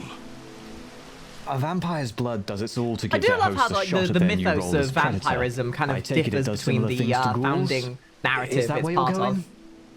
Like the vampires in Correct. Helsing Much and like how it Bram manipulates Stoker's the mind and Dracula. body of a dead host. Like it the creeps in the same way into the still animated tissues of a living one. Oh, what's the word though for in it? a far more limited regard. It is like the pathogen? human body, whilst it still brims with life, fights against the undead Ideology? agent infiltrating its body. Either way, A the war concept fought of between vampirism good and being different bad between and different sometimes mythos is ugly, kind of fascinating to within me. your very flesh. That's an inspired analogy, I must say. But, whilst the vampire blood asserts its control, I take it the ghouls are able to make use of the same arcane abilities that their Domitor employ? I mean, since a part of their Domitor is now part of them, yeah? Certainly. By and large, their powers are very limited. Increased strength, resilience, and bodily generation come most naturally. The overwhelming majority of ghouls I've met are limited to Like, just this is all well and those. good and everything, but can we go back to the Powers are 99p not outside blender? their grasp, provided their Domitor possesses I want to them know what as well. happens to the 99p In addition, blender and how it's it going to play demands importantly into the intense training for a story. ghoul to master even the most basic of disciplines.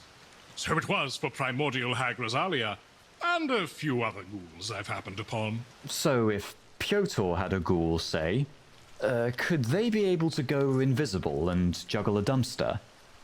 Here you go, by the way. Thank you. Well, not in the way Piotr could, of course. A theoretical Piotr ghoul could train themselves to use a form of invisibility, but one that only works if the user is totally still. Alternatively, they could attain an ability to punch hard enough to easily break a leg, but not much more than that. Why worry about There's punching to break a leg? Just do what you did to lot of different Marcus and pull vampire out a types out gun! there, innit? And I'm sure we haven't even catalogued half of them. We can't even know what ghouls can do because we barely even know what vampires can do yet. This is true, and there are as many ghoul variants as there are vampire variants, if not more. But once we get on that roof, we can add another one to our index. Spider Ghoul! Ladder's Spider here, by the Ghoul! way. Spider Ghoul wait, shit, does this one's too whatever a short. Spider Ghoul can. Can it I climb the couldn't wall? even use that No, it for my can't because it's back from extemporized pole scones. dancing. There should be another one here somewhere. Oh, here. Wait, this one's also too small. There's a wooden ladder in Horse's house, right? Horse time? Yeah, alright, we'll go get that one, I suppose. I could have sworn we had a bigger one in here. Whoa, horse time! In regards to this one, horse! like as far as they go, I mean, ghoul variants.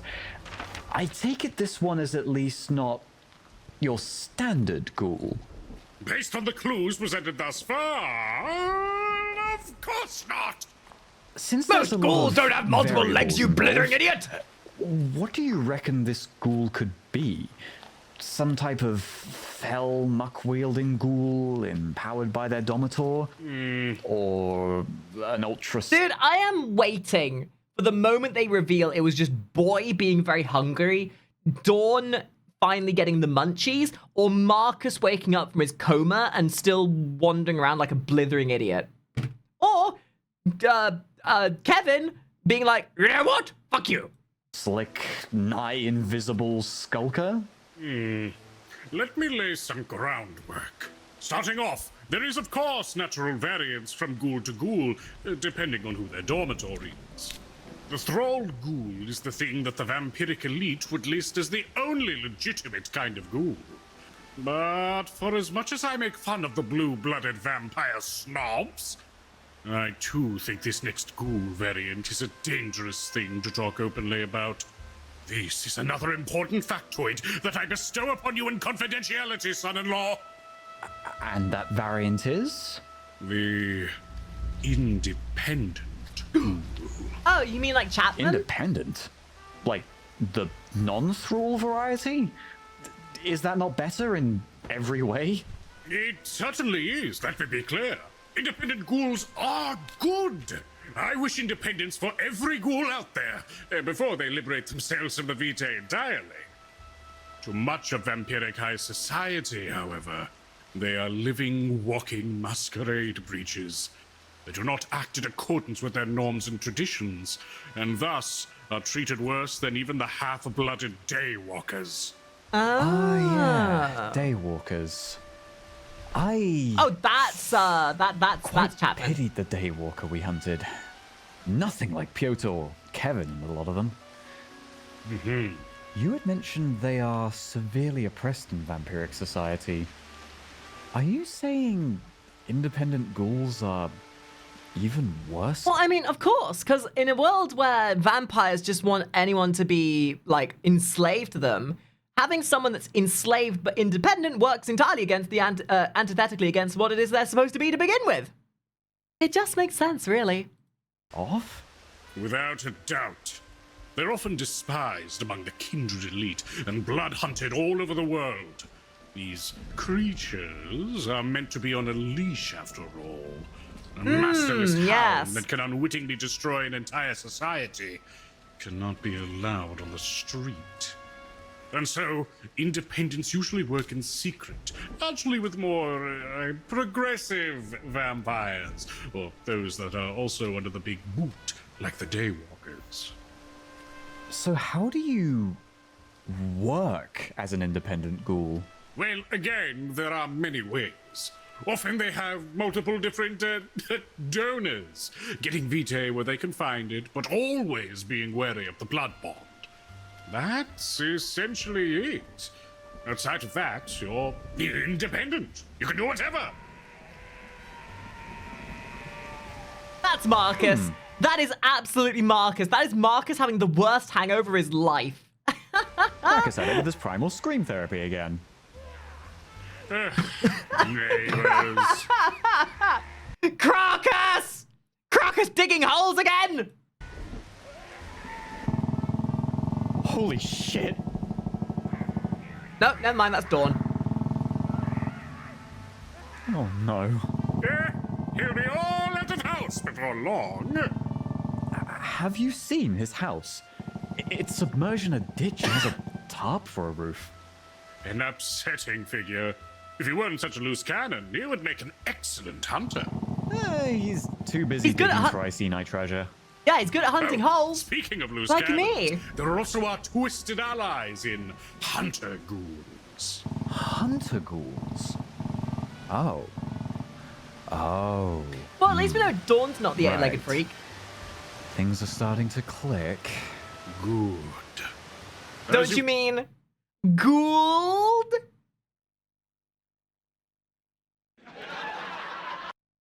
Well, I thought it was funny.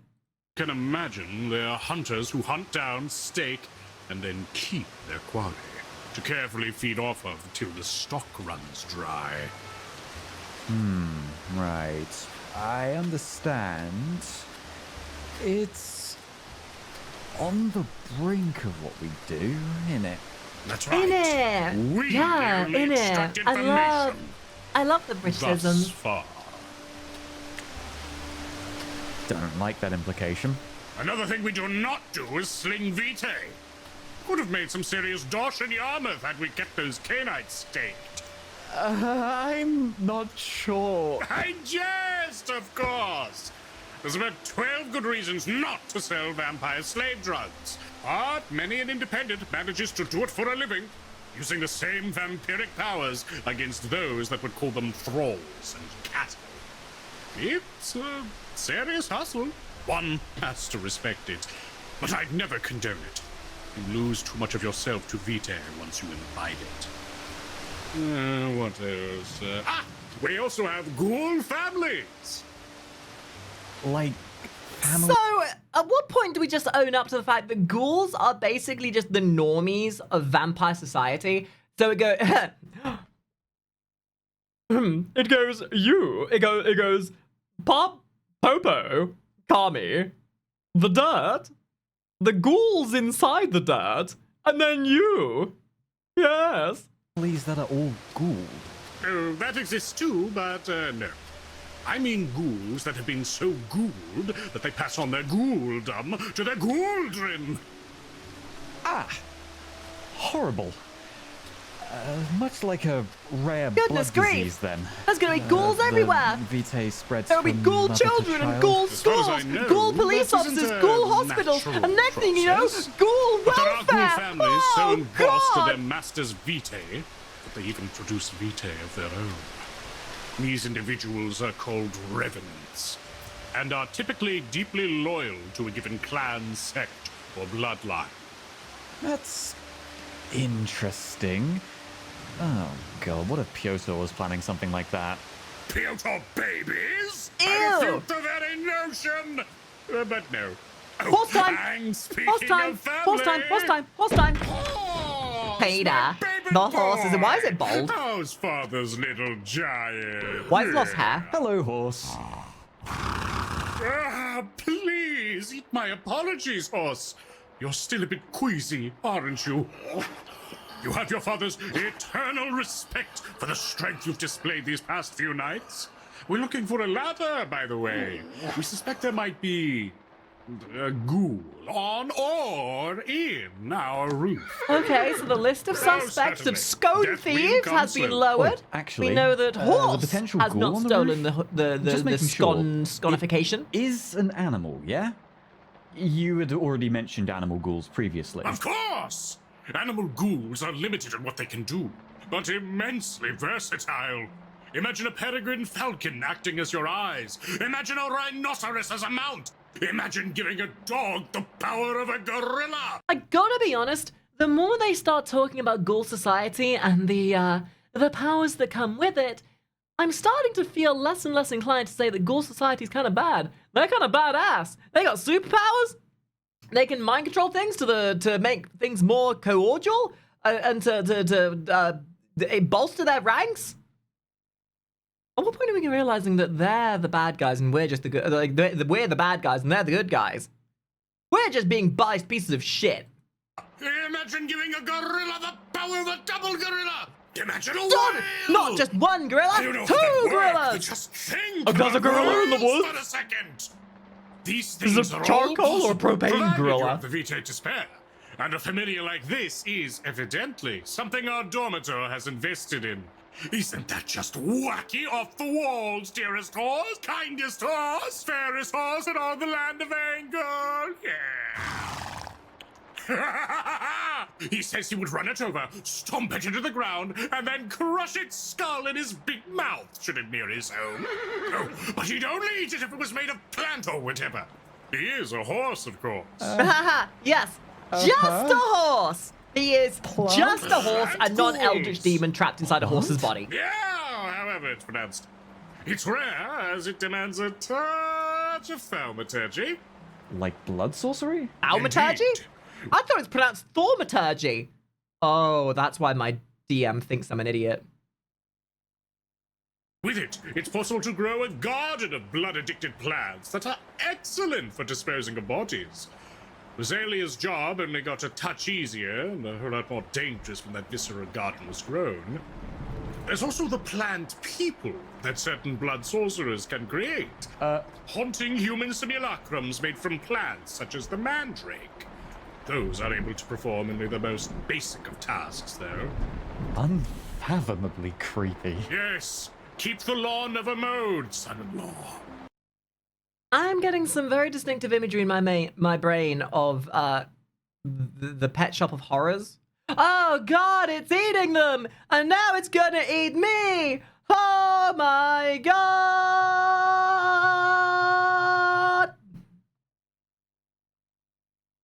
Anyway. Never mowed. Wait, that's Horse's job.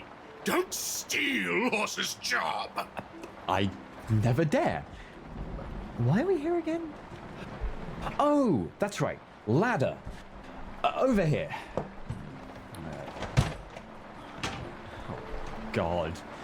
It's also too small. No! Are we too big? I swear, where is the bloody ceiling ladder? I know we had it in the workshop before.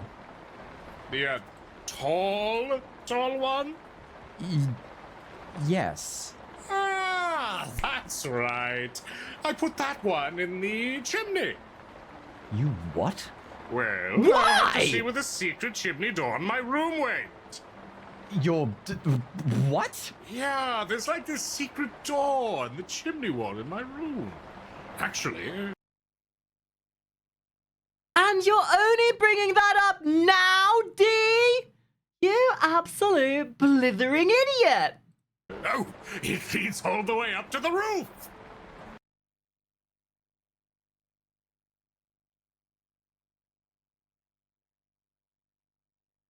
Bro.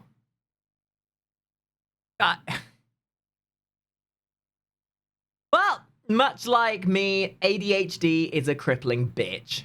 It does? Yes. Oh, how could I have forgotten? Let's go climb the chimney. Holy shit, what is going on? Bye, horse. I'll come Goodbye, back with horse. dinner Everyone say in goodbye to the horse. just a bit. Bye, horse. I love horses. Secret door, chimney ladder. Oh God, just ignore it for now. Just ignore it. Just ignore it. You know, with all this in mind, with how the ghouls are made, I really can't get in the headspace of someone who'd do any of this. It's gross, immoral, senseless, all kinds of bad words. And yet, there's plenty of VTubers out there that make that their entire personality for their content. Not enough bad words in the world's collated lexicon for the true depths of evil that can be inflicted on mankind by the worst of these slavers. Really? And these true depths of evil? What do they entail? I will not linger on this for long, as these things are... It is where the Forbidden. mind wanders unwillingly. Thoughts of those victims that have you feeling like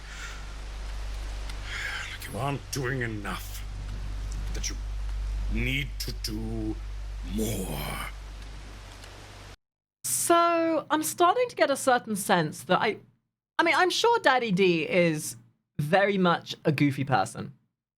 But I almost feel like the way he gets very solemn and serious, I almost feel like his goofy nature is like a masking technique for some kind of trauma or feeling of inadequacy. Like, part of me wants to believe it's just him. Part of me wants to believe that he's always been this goofy.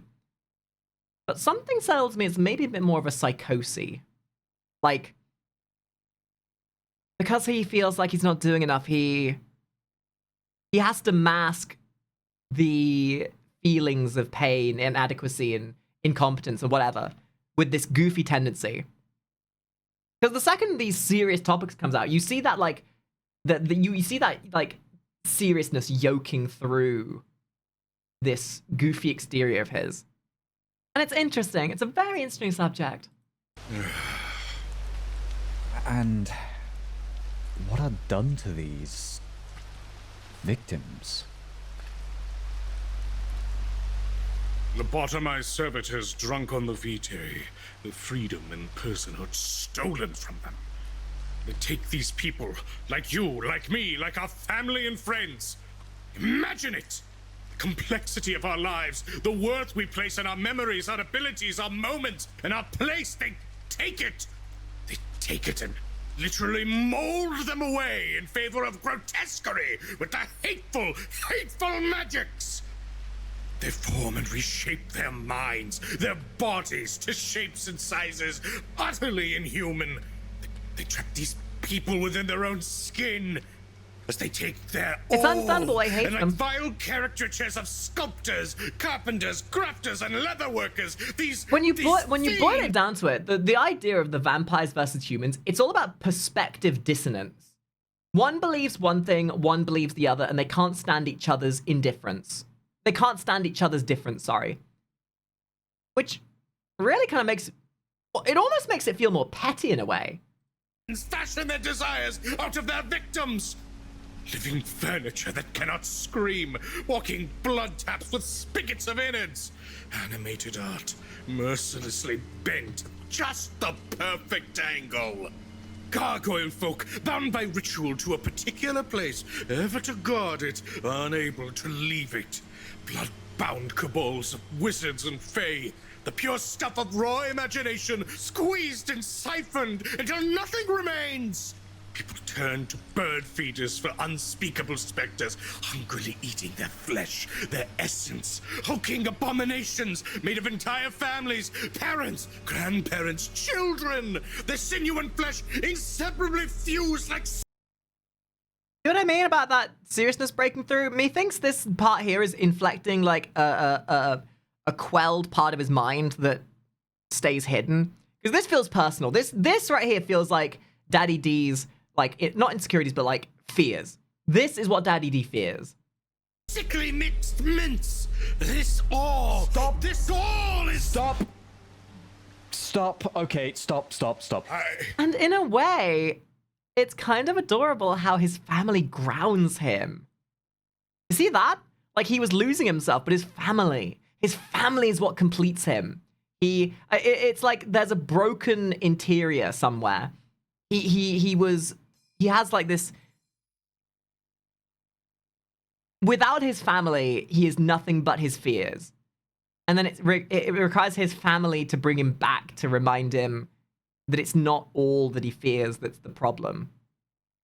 It's an interesting little story divot, I feel. I don't need to hear anymore. Apologies, son-in-law. I got carried away. Ha! You call it carried away. I call it amazing storytelling. It's fine. It's just... I don't like this at all. It makes me want to... This all makes me want to... Do more. Yeah. I want to... save this person. In the chapter house, I mean. Whoever it is. They deserve better. You won't save just them. You will save them all. So... what should we do once we find this... poor thing in our house? Kill it, probably. Really? I'm sorry, son-in-law.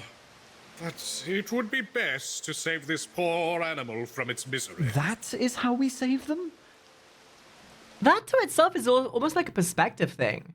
Like it's a funny polarization to feel like you have any right to say what a creature does or should like to have any right over saying of the existence of a creature. Like, it's your perspective to say that it's suffering. And sure, from the outside perspective, maybe that's true. But I feel like they use a broad, branching, sort of like, assessment of everything. Like they use that sort of mindset for everything, but there's much more of a gray area in between where some creatures just want to be that way. But wait, what about the ghoul in the chapter house? Are we going to kill them? No, not necessarily. Not necessarily? We can see what we can do. I'm optimistic. I think capturing the chapter house ghoul will be largely a triviality. After that, it's up to us figuring out the finer details of their ghouldom and just how deep it goes. The going theory is that the ghoul infiltrator is one of the people already inside the Arcanum chapter house, and no secret person X, no animal, and no bloody plant. Was that right? Yes, skipping some details, what Kevin gave me was the following. Allow me to paraphrase. This is something the status quo vampire big shots would not want hunters to know. They have ghouls. Click this link to find out more. Ghouls all across East Anglia, serving as the backbone of their information network. This allows them to expand the borders of their domain, line their pieces up in the war effort, and most importantly, to get at something. Something that, as of now, remains... Again, I talk about the sides of things here, but like, really, the vampires probably see the humans as about the same as the humans see the vampires. They're all just trying to prosper their own sides and get their own merits. Humans, in reality, do just as many bad things, but from different perspectives and from different avenues. And really, the fickle, like, the conflict between the two is very fickle in of itself. It's the battling of different merits against each other, you know? One side has the stipulation of feeling like their way is normal, the other way feel like their way is normal and anyone else is inferior. It's that, like, indifference, and that's sort of just human. That is just human. It's not vampire or human, it's just human. It's the way it's ideologies, which is older than time itself. Unknown. Oh boy. They have ghouls in several organizations, and as Kevin listed them off by name, that is when he mentioned the Arcanum as one of the afflicted orgs. I think it makes quite a lot of sense for a high-ranking vampire to want a ghoul within the Arcanum, to make sure they can redact any research that comes a bit too close to breaching their... masquerade. Yes, and by... You could say... Vampire the Masquerade! By that logic, this ghoul has to be fairly new, given that we never discovered them whilst in the Arcanum's employ. Is that a certainty, Sadi? Well, of course! One of my primary duties while on staff was guarding against such infiltration. But if you seek more compelling proof, you'll note our scholarship on the vampiric was never redacted whilst we were there. Wait, hold on. That makes sense. If they, for whatever reason, couldn't get rid of our scholarship whilst we were members, could the ghoul have been involved in getting us banned from the Arcanum? That would have been easy. Remold Blacklaw had been lobbying for our ban since the day we came, after all. And it's because he's a like dick. We respected the Arcanum's rules all that much. Most of us, at least. Your point is pointed, though. It means the ghoul might well have existed alongside us, even back then. Nevertheless, this is a side tangent. Yeah, Further you got a along in the ghoul to go interview, smurk. Kevin went ahead and mentioned Smork, the smork, hunter smork, smork. data. Rip, tear, Kind of destroy, evil, obliterate, fucked up annihilate, data computer hypertech that uninstall, immediately injects ghost the type. names, age, and location of all hunters in East Anglia directly into your brainstem.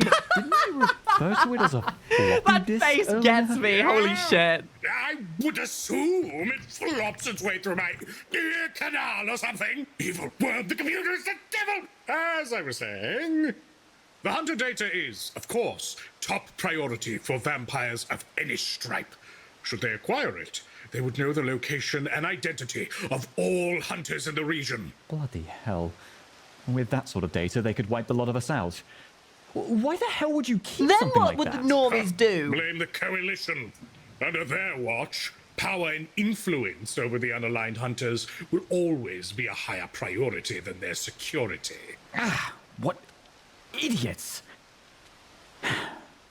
I can start to see why you're so fervently anti-authority, Sadi. Excellent! We don't make an enemy of the state of you yet. I wouldn't go that far. Regardless, Kevin first learned of the data when he was still part of polite vampire society. The Camarilla, yeah? Yes. Did you learn that name during the interview? They kept bringing it up alongside something called Anarchs and their own Sabbat membership. That's what Man, it's gonna be absolutely wild when I do my very first ever Vampire the Masquerade D&D session, and they're sat there with a beginner's guide on the Vampire the Masquerade terminology, and I'm like, actually, I know plenty about Vampire the Masquerade already. The D taught me everything. And then the DM's gonna turn to the other members like, hey, dude, I think this person's talking to their dick again. I mean when I say practical learning. You'll always get better information out of the local ne'er-do-wells than you ever will from my generalized understanding. But yes, he first learned of it as part of the local Camarilla. But then learned more whilst hanging out with Piotr, as apparently the Sabbat had a spy within another org that works with the Arcanum. Allegedly, they employees finished within compiling the employees. hunter data only recently.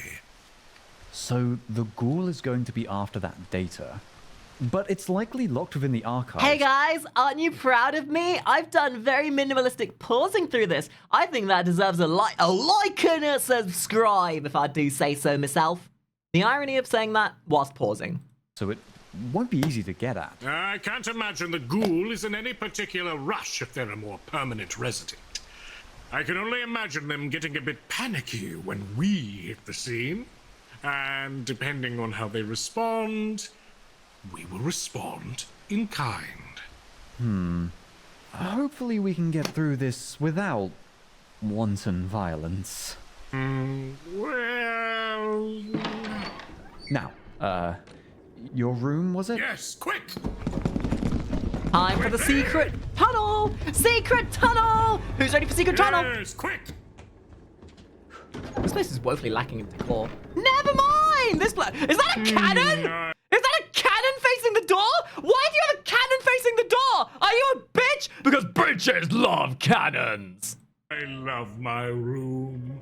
I've been meaning to ask, how did you get that bronze horse statue in here? Ah, yes, the horse of Saint Mark. You see, it's actually made of copper rather than... Wait! Shh. In here.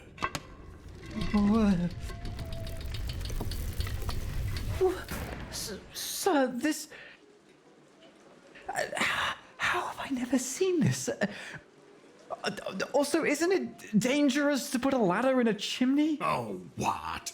We only burn evidence behind Horse's house anyhow. Now, quiet! Let us head up.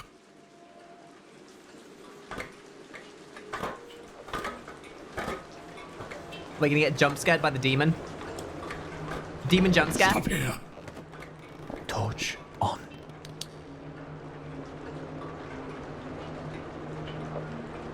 Please don't do a attic, jump scare. isn't it? Please don't do a jump scare. Please don't do a jump scare.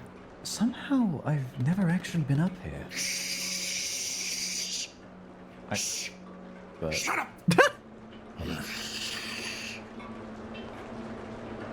Filthy fat witsy.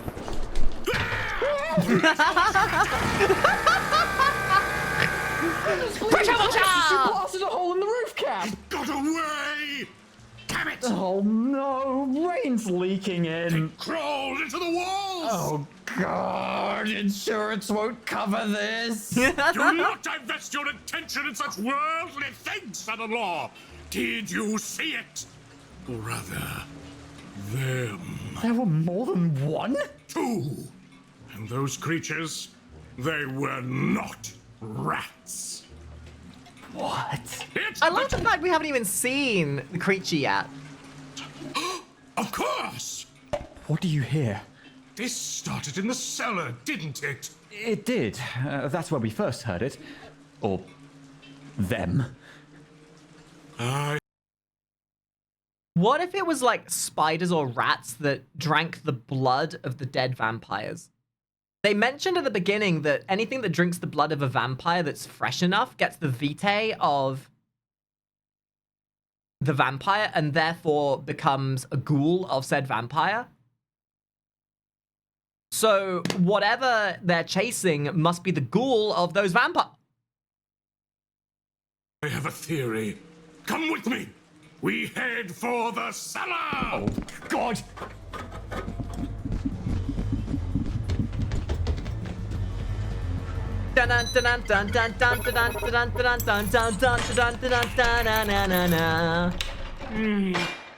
Stealth into the cellar. Wait, watch the slippery. Oh, you forgot about the slip and slide. Step. Shit, Sadine. Damnable ghost of pewter pat. Would you look at that? What's going on? There is. Okay, so how are they gonna do a big old reveal that it wasn't anything dangerous the whole time and this entire video was just an excuse to do a big lore dump about terminology and background checks and everything like that? Pressure washer!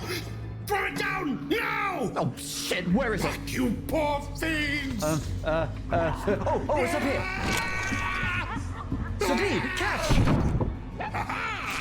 Take this, you! But where did they go? Oh, for goodness sake! Did they go invisible? No, they ran away at great speed before I could shoot. They could leap at us from any corner. Shit. Sadie! Back to back. Blast the roof with the pressure washer. The roof? Well, they hated the rain, didn't they? Have water sprout all over the room. Your brain cracks at the seams! Let's make it rain! 3, 2, 1! Pressure washer!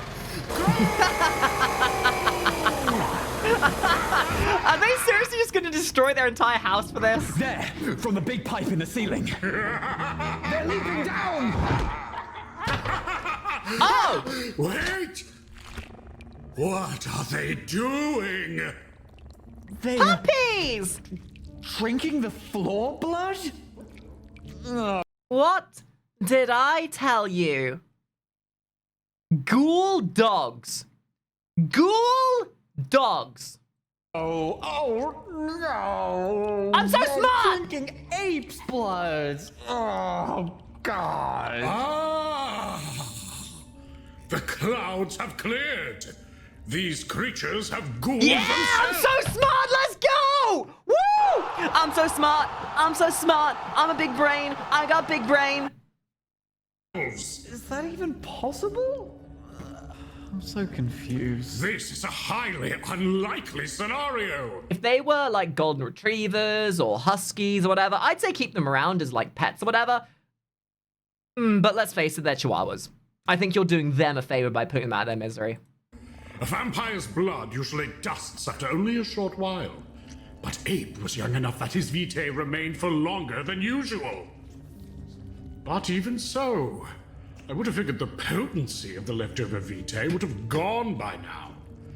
Yet it seems it was potent enough to have its effects last until today. Poor things. They look miserable. Nah, that's just chihuahuas. Creatures. I have never seen anything so pathetic in my life.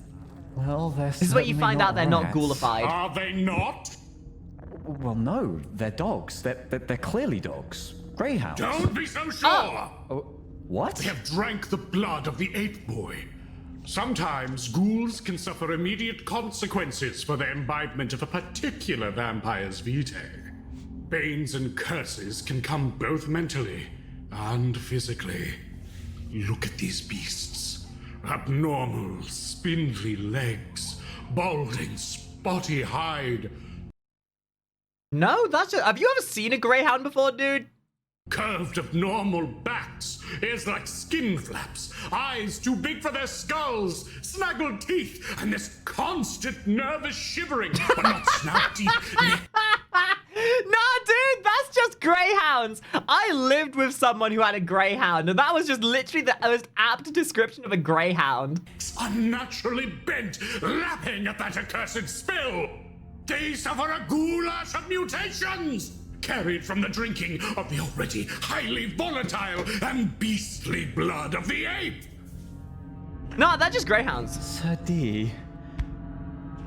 These are clearly just normal greyhounds. There's nothing normal about these goblinoids. Greyhound owners say the same thing. Don't be so easily deceived. They could be in-stretched rats, predatory muntjacks, or, of course, Gould fey creatures. We are in too deep. Look at these gremlin beasts. They shame themselves, no longer suited for the courts of the dreaming. You're being mean somehow. Sadly, we must kill them. No! Sir. If we pour epoxy into the vitae, we could make a rudimentary glue trap. No. Perhaps an asbestos Not bomb is that in order? puppies! They're just adorable little Fine. creatures! They might rather cute look from a like certain abominations angle. to the animal kingdom, but that's Devilish because little humankind creatures. made them that way. Therefore, I will simply and humanely slap We should take responsibility. Is that not what I'm doing? We owe these poor... So someone in my Twitch chat just asked, do greyhounds normally climb within walls at ungodly speeds? So when I lived with this person who owned the greyhound, when we first moved into the building, there was a garden with a side, like a side avenue that led out into the front. And one day, like within the first week of us being there, we couldn't find this dog anywhere. And about an hour or two later, after we were sort of looking around, someone pulls up in a car with the dog in the back of their car. And we couldn't for the life of us figure out how the dog had managed to escape. Because if this is the side avenue, for example, if this is the two walls, and if this is like, if I was about this high to the wall, the gate was up here.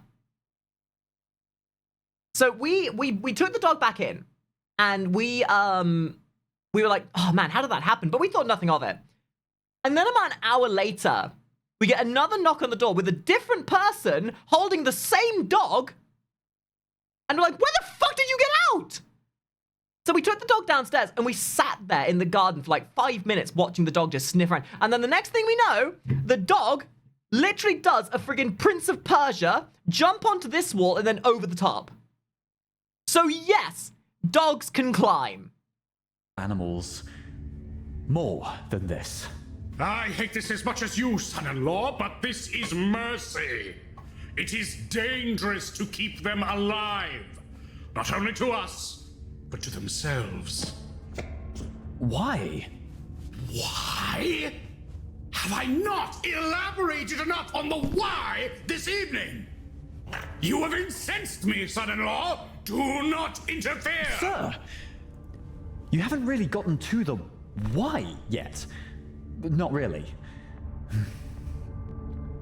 But I think I know what it is. It's about your children. It's about Marcus. You know how earlier I said that you can see his insecurities? He's projecting. It's all projection and masking.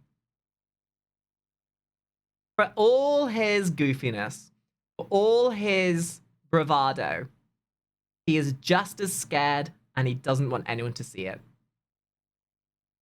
And that's why I love the character design here. There's so much like intertwining story arcs and like character stylings, and I love it. Like I do. It's a very well thought out character plot. As inquisitive as ever. Just before you do anything to these dogs, answer this. why are you keeping diablerie and now the mechanics of ghouling a secret? I suppose I did want to tell you. So I will. I wish you to aid me in preventing Marcus from learning certain truths. Is Marcus cool? Truths these creatures epitomize. That's what I figured. For the time being, at least, it must be kept sequestered. You know that ghouls can gain the powers of their dormitor. A fraction of it, but enough to make the ghoul stronger, faster, age far slower, and gain access to vampiric magics. Well, in the chapter house, we will, without doubt, be dealing with an abnormal ghoul, much like these. How abnormal? I cannot say. But their dormitor and regnant, as I have learned, is one of the most powerful vampires in Norfolk, far outstripping even Diablerist Piotr. Well, I see where you're going with this. Marcus is brilliant in his search for optimization. The bloody stake jacket somehow worked to his credit. But do you really think he would stoop so low as to ghoul himself? I can't see that. Some people crave power. From this experiment was a massive mistake. People have been known to do worse I to could get have power. prevented it. I recognize that. But the idea that humans can, in essence, diablerize vampires, preventing that knowledge from entering his highly eccentric mindset, is not too late. Marcus is willful, brash, arrogant, and stubborn. If he believes he can master vampire vitae without falling prey to its wiles, he will do it. And should he try, he will fail. I'll be frank. If you believe these risks are that great, couldn't you just teach him about these dangers before he comes across them himself? Marcus never lets dangers stop him, even at the cost of a functioning brain. Just Hey, like don't his call father. me out like that. Hey, Functioning stop brains swearing. are hard to Why come let him by. hunt? If this information can be stumbled upon when hunting like this, why allow Marcus to carry out interrogations and, hell, even experiments on our quarry? If you really think it's that serious, why are you ever allowing him this kind of freedom? It is not a matter of allowing him. He has chosen this path, as all my children who hunt have. And I am proud of You him say for it. choose, I'd say In time, encourage to a I shall point where shape there's no other Marcus choice. into a hunter much like myself. Because I guarantee you, if the children didn't choose the path of the hunt, he'd be very, very upset until they did. I cannot deny that Marcus is already immensely powerful, and in sheer headstrong determination almost surpasses me. But in his pursuits, he hurts himself.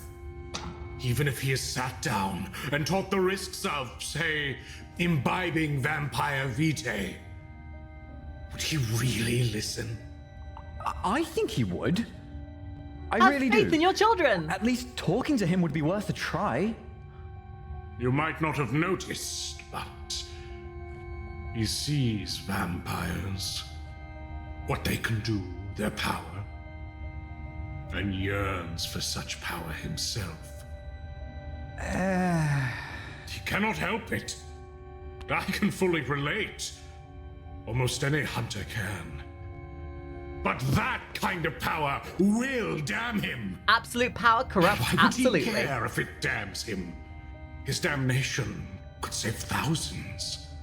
He thinks he can overcome such a curse and balance the scales, but that's hubris. And Marcus has yet to comprehend the true reality of damnation. Only once he discerns it for himself can he know the cost of that path. I was hoping that, given the freedom to face them of his own accord, he would learn. But so far, he instead places blame on me for not serving theory to him, mushed up on a plate. Okay. I mean, he has All right. a point of being defensive for his All children, right. I guess. But there's only so protective you feel can be. you might be Sometimes you have to let them make their mistakes. underestimating Marcus. It is your privilege to believe that. If whatever Kevin told you is true, then Marcus is already likely to see a person that he knows as a ghoul, potentially pulling whatever tricks they've got up their sleeves when cornered. If it is so, I hope that in itself is the lesson that will Yeah, get there's a through lot to of subtext here I'm getting that Beyond like there's a lot of that, stories behind D I do here not think the ghoul where he's possesses experienced the stuff like this time, will, before or and he's forethought to trying to use any defend his disciplines children they from the may same have fate, in a essentially. constructive or terribly impressive fashion. Hopefully, this subject will be irrelevant. Why do you think that? I mean, what will happen if the ghoul does fight back proper? When the ghoul is found out, either through being starved into admission, or maybe even busted by Occam and his solar sorcery, they might scramble and try to fight back. If they do, we will do what we do best. Pummel them into submission So, before can they we can keep the puppies if And if that's they're the smart enough case? to use their powers constructively, We keep the what puppies? then? Can we? Can we? Can we? Mr. D? Mr. D, Well, please? Please? Please? There are a few things we can know Quick, with quick, quick, quick, certainty keep the about our puppies? ghoul. These will be our red truths, drenched in the blood of Kevin himself. Our ghouls Dormitor and Regnant. Where is the is Tremere Kevin in all regent this? I'm of still East waiting for the Anglia. moment of the reveal for the She's 99p an blender. immensely powerful blood sorcerer and is able to use a wide variety of disciplines. This also means our ghoul has a fair quantity of disciplines they could potentially have. That is bad. But this is something I have learned about the Regnant's favored ghouls, particularly those that work as spies. By the by, one thing that goes woefully underappreciated in an audio novel like this, I've not seen a single misspelling in the dialogue. I've seen actual audiobooks on Amazon and Kindle and places that have actual misspellings in their novels. So good job to the grammar checker. They only have what's useful for their roles. Sharpened senses, the power to bend minds, and, for a special few, blood sorcery. Ooh, But for bloodbending. most, nothing at all. It is, I am told, considered an irrelevant investment to that most callous regent. So in the worst case, nothing we haven't dealt with before then? True! However, you vex me with your concern, sway me to second-guessing myself. It is possible they have been granted another tool. There are certain policies, so-called drafts, that vampiric sorcerers can create with their vitae. These drafts can give another vampire or a ghoul limited access to more powerful magics. If only for a short time.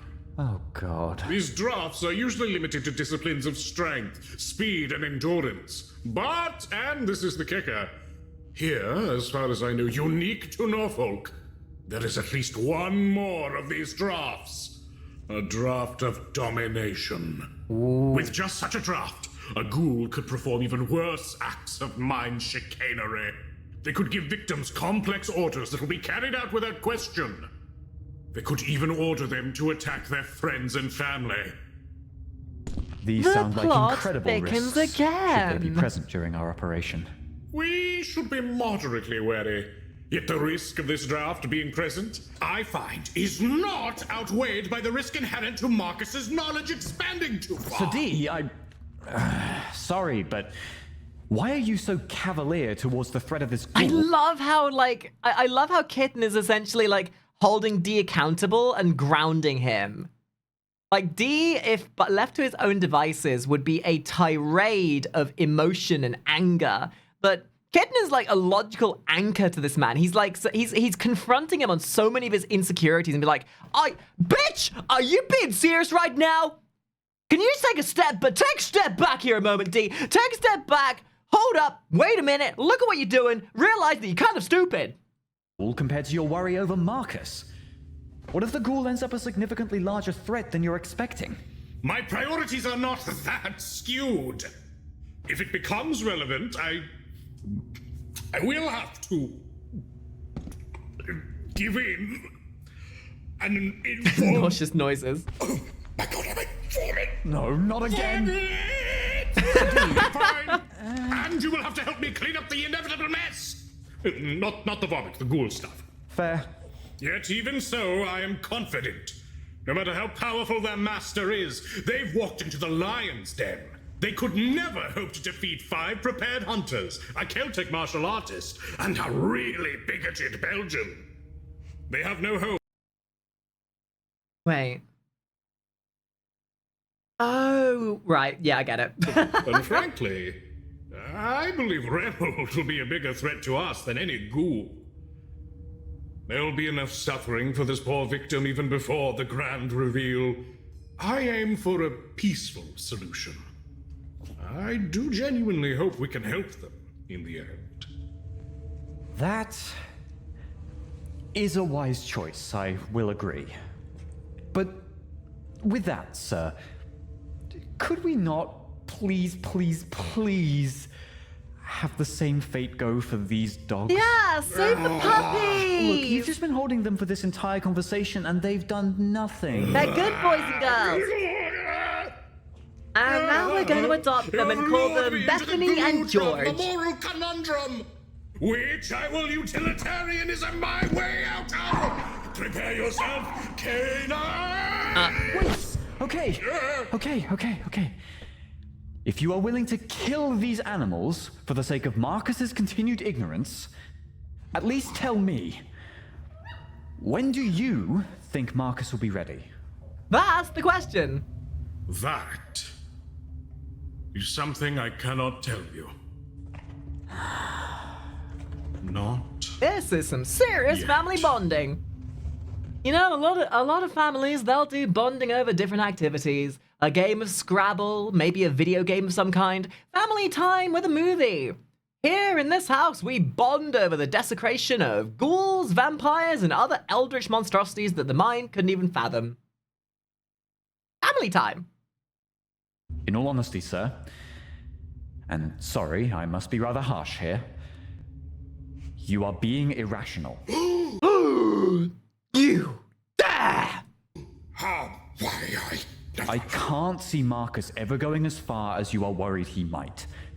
I see a headstrong attitude, I see recklessness, and I see a want to one-up the get that he's opposition in afraid to creative and lose unexpected Marcus, ways. But abusing vampire blood? I feel like he has to have No. some faith in you can't What be worries me that far protective. more Like, is a the fact parent's that this job is to be secrecy of protective, yours sure, is but not creating that rifts protective. between you two. You have to learn to help doesn't let them trust you. develop in their own way as well. He knows you are keeping things from him. I mean, you should know. He complains about it constantly. Yes, I have worried somewhat about our relationship as of late.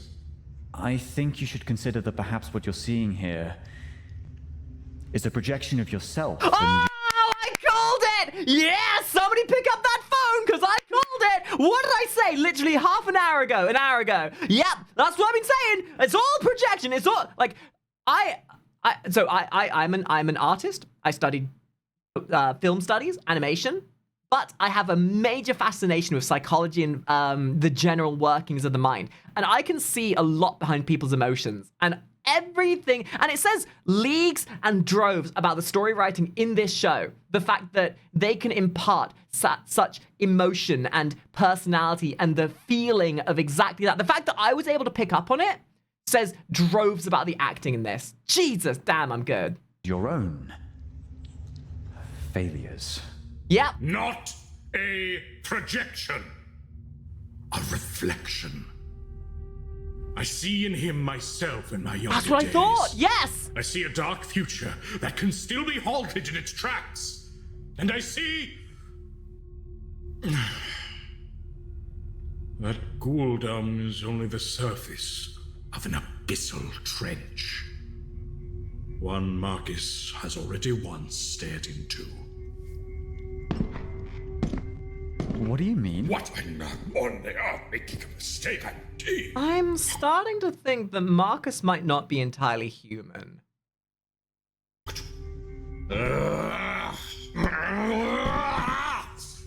All right, son-in-law. Let me tell you the tale. of Darth Plagueis the Wise? The tragic tale of Darth... Anyway. It was 1988. Marcus was 12 years old. We were parked down in Norfolk Island. Oh, my two gay dads and a cool-looking horse. That is such a cool picture! Sheesh! Off the coast of Australia. Norfolk Damn, Island. Dawn looks good without a beard. On our exploration of the island's locale, we were dealing with the pernicious Fae. A bitter local legend. Interesting. Like these beasts, but far more murderous.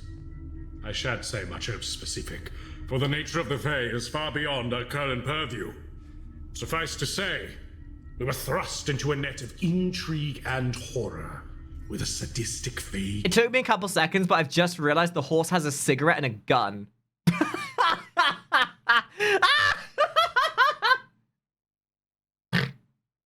Oh, that's funny. Being at its center, we were ultimately... That's a cool horse! ...forced to make a choice. Look at my horse is amazing. Give it a lick. Oh, he's gonna shoot you in the face. With a stroke of his trigger, he's gonna shoot you in the face and put you in the ground when you stare into his barrel. The details are too awful to recount here in full, but in short, the only way to halt a heinous curse on the land would be to send one of our own to be a thrall of the king in his court for the next 40 years. What? You mean... Oh. This is what happened to Marcus's brother. Don't say his name. Please. I'm sorry.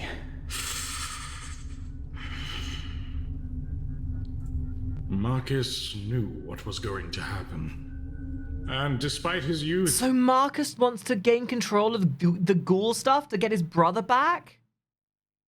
Oh, talk about plot beats on plot beats. Damn. In a bid to save his dear brother, he made a horrible mistake. What on earth are you talking about, Sir D?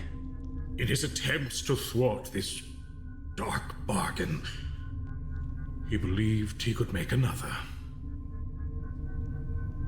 Marcus thought he was channeling a rival power in the Fae court. Instead, he made direct contact with something far, far worse. The demon that's inside the horse? I'm trying to recall the speech that the horse gave when the demon showed itself. Oh, shit. I'm starting to see some intertwining plot beats here, and I'm not liking where it's going. A dreadful alien presence. An unfathomable evil.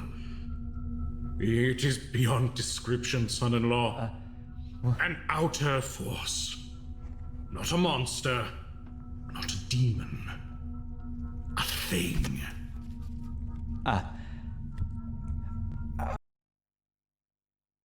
That is such a cool image. Oh, that is awesome. The sudden hue shift as well. Cold, dark. Oh, damn, that is amazing. It's like something tearing through from a different reality. So not demon, not vampire, eldritch? More like Lovecraftian nightmare? Oh, shit. That just deepens this whole plot immensely. So Marcus stared into the void, and the void stared back. Oh, Marcus made a bond with a patron. Oh, you fucking... Whoa! Talk about a plot turn. Never heard of this. I know not how he did it. Perhaps through the lore and the tools I left carelessly within his reach. Perhaps through his inherent sorcerous aptitude, I know not. But for a moment, just a moment, a connection was made. And the abyss, for a time, closed in around us. The abyss? Door, horse, I want this image. That is such a compelling image. The eyes, the gaping maws. God, I wish I knew who the artist was who made this. It's almost haunting in a way. Like, the color usage here is immense. We all moved quickly, severed the ritual, severed the connection. But that entity, that thing, it is still out there, son-in-law. Waiting, watching, hungering. So my two plot thinkings here. One of which is that the demon in the horse is going to be the thing that fights this abyss monster. The boy has something that will inside of him that will fight back like a holy light, or that Marcus is a familiar of this patron of sorts, and he's going to fight back to maintain his control against it. Like, he's made himself a bond with something that oh god, there's so many plot points here. Marcus's potential burns bright. You know this more than anyone. He can be the best of us. The best of all of us. Yet it is that same promise. Oh my god. Oh, the parallels to Magnus from frickin' Emperor's Text-to-Speech. This is literally Emperor's Text-to-Speech coded. Magnus did nothing wrong except for make a deal with the warp. That can damn him. Like, it's like almost a parallel in its entirety, but still so different. It's like the origins of Magnus the Red. That day, I lost a son. It was not the first time. But it shall be. Dude, it is such a different energy that he gives when he's finally being honest. He has such like, his entire aura has changed now that he's finally letting people in and telling people about this. I get why he wants to be defensive. I get why he's trying to protect them. But masking this pain with joviality and stupidity protects no one. It's like, hey, look, there's a giant fire, but there's a clown. Look at the clown. Don't look at the giant fire that's surrounding around you, but look at the clown. Alas, I shall not lose another. Never again. Never again. Sadi. Marcus will grow. He will flourish. He will reach the heights that await him. But he must do so with my guidance. Without it, he could be lost in ways you cannot fathom. Do you understand? Without my wisdom, he is doomed. Even there, have some faith in him. Like, there's a very big difference between a guiding hand and a authoritative, like, what's the word? It's like authoritative squashing almost. Like a guiding hand versus a binding authoritarianism. There's a balance to it. You can guide without shackling him. Yeah, this screams similarities to the story of the Warhammer universe with the Emperor and his children. Oh, that's literally what this is. It's the Emperor and the Primarchs. Oh my god. Which makes me believe that either the horse or like, for a direct parallel, Marcus is obviously just meant to be Magnus, like he was in Emperor's Text-to-Speech. Oh, jeez. Should he part the dark too quickly, it already waits to engulf him whole. It knows him. It knows my son. No. The horse is Horus. You son of a bitch. You son of a bitch. How dare you? I hate it, but I think you're right. Oh my god.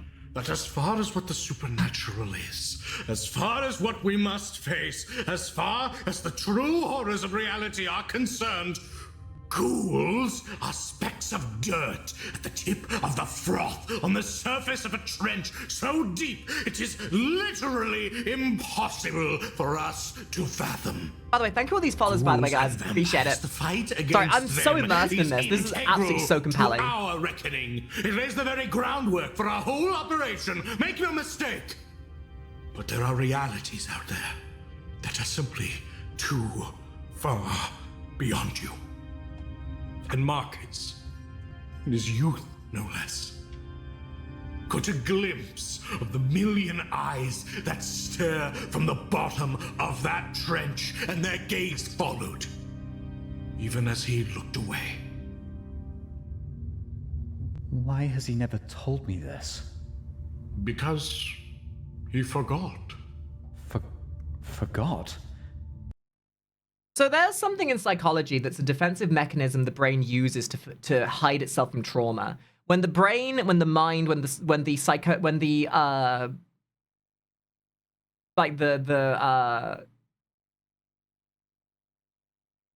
preserve sanity and your stability of the mind, the brain will often, it's like how the body goes into a coma or deals with trauma by protecting itself in a coma. It's a similar sort of sense. Your brain can often force you, like it will make you forget or cause instability of the mind in psychoses to protect you from something worse. And I feel like that's almost like what happened with Marcus. How? That I cannot say.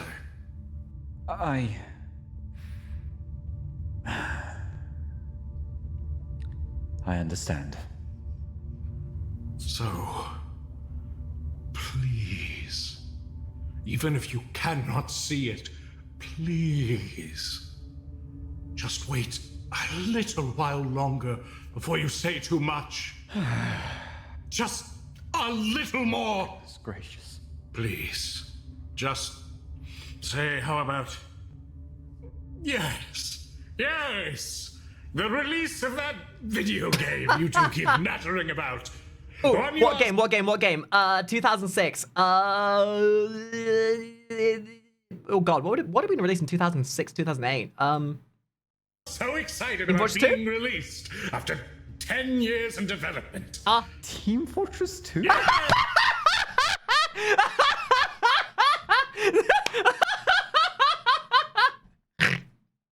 No way, dude, I got it. It's Team Fortress 2.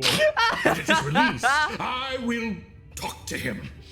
I swear, I will even play it with you. Will you? I will play it, and as we video game play, running about in the virtual space, happy and sedated and content, I will tell him everything. Okay, but wait, the official release date or the beta release? Yes! Let us shake on it! No. What? Counter-proposal. I will not tell Mark... Counter-proposal! Stop being a little bitch! ...is anything until TF2 releases, as long as the dogs are left alive. Really now? I will negotiations. lie to Marcus about what these little buggers are, as well as why they're here. And what do you intend to But the dogs have a taste for blood! It is possible to wean someone off of being a ghoul, right? Rosalia suffered through her life as a ghoul. We tried to save her, but I failed. I hear that after our final goodbye, she got better. But I don't know how she managed it, because I divorced her and left Poland forever. She's celebrating 108 this year, I hear. And I'm very happy for her. Wow. Good. That's great to hear. Then we have, well, something to work with. Is it a deal then? Sure is. And that is why you are my number one son-in-law. I'm not. Marcus is. and Door, and Boy, and all the others. Well, I am happy being number one-in-law. Well said. And stupid alleged hounds who are clearly fey beasts, welcome to the team. Yeah! Go time! Well, until you manage to unhook yourselves, little skim nymphs, we are your dormitors. Huh? After all, we're the ones providing the goods. Oh, God. Listen, new grandchildren. Sorry? You will live in the attic. Any other vermin who enters this house, barring Mr. Smarples the cat, oh goodness, I do hope you all get along, you will either chase out, eat, or forced to join your pack. A pack loyal to our family. This is... right, okay. Come, let us show Marcus his new attic children. Wait, what? Marcus, wake up, you're a parent now. And there comes back our D. Oh, boy. I'll just when I think I start to understand things, I better put this stuff in bags, I guess. And also repair all the holes you made in your house. Oh, it's sticky.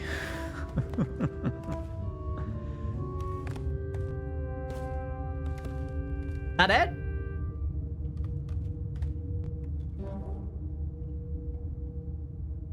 I think that's it. Hey, that was freaking awesome, dude. That might be my favorite episode so far. Holy crap, the emotion, the story beats, the plot depthening. That wasn't even a mainstay episode and it was so good. Damn. Well, ladies and gentlemen, I know this isn't the most sought after series that I've been watching recently, but holy smokes, I hope for those of you who are watching this with me, I hope you enjoy my reaction to this. If you do, come by the Twitch, join my Discord, and I guess I'll see you guys next time for the last little intermediary episode before we get back to the main set. So, thank you for watching, and I'll see you guys next time. Bye-bye!